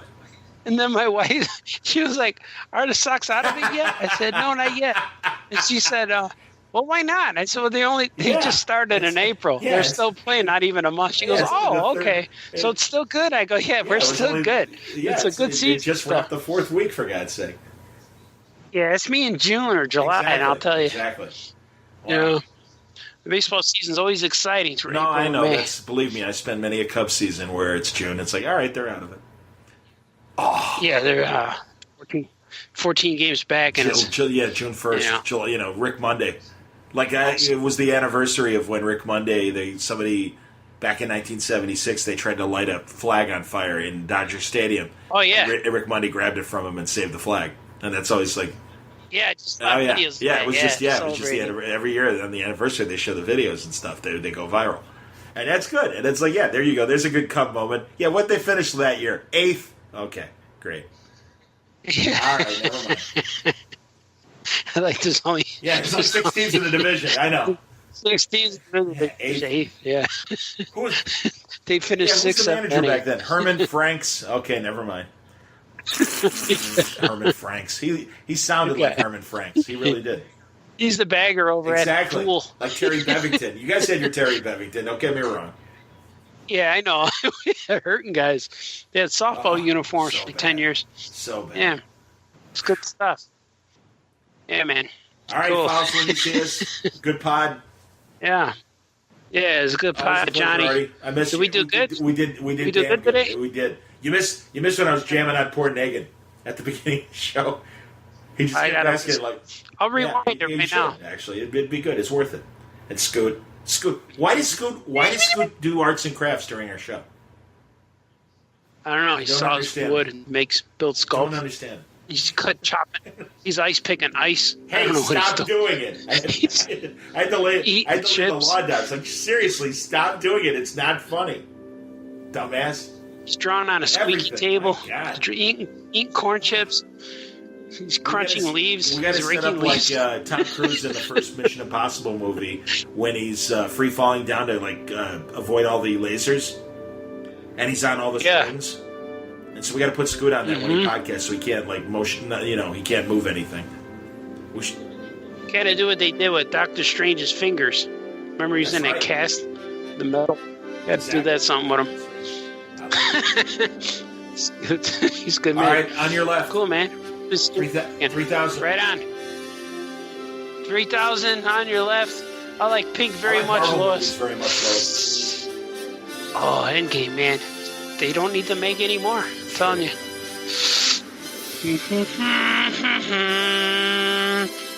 Okay, bye-bye.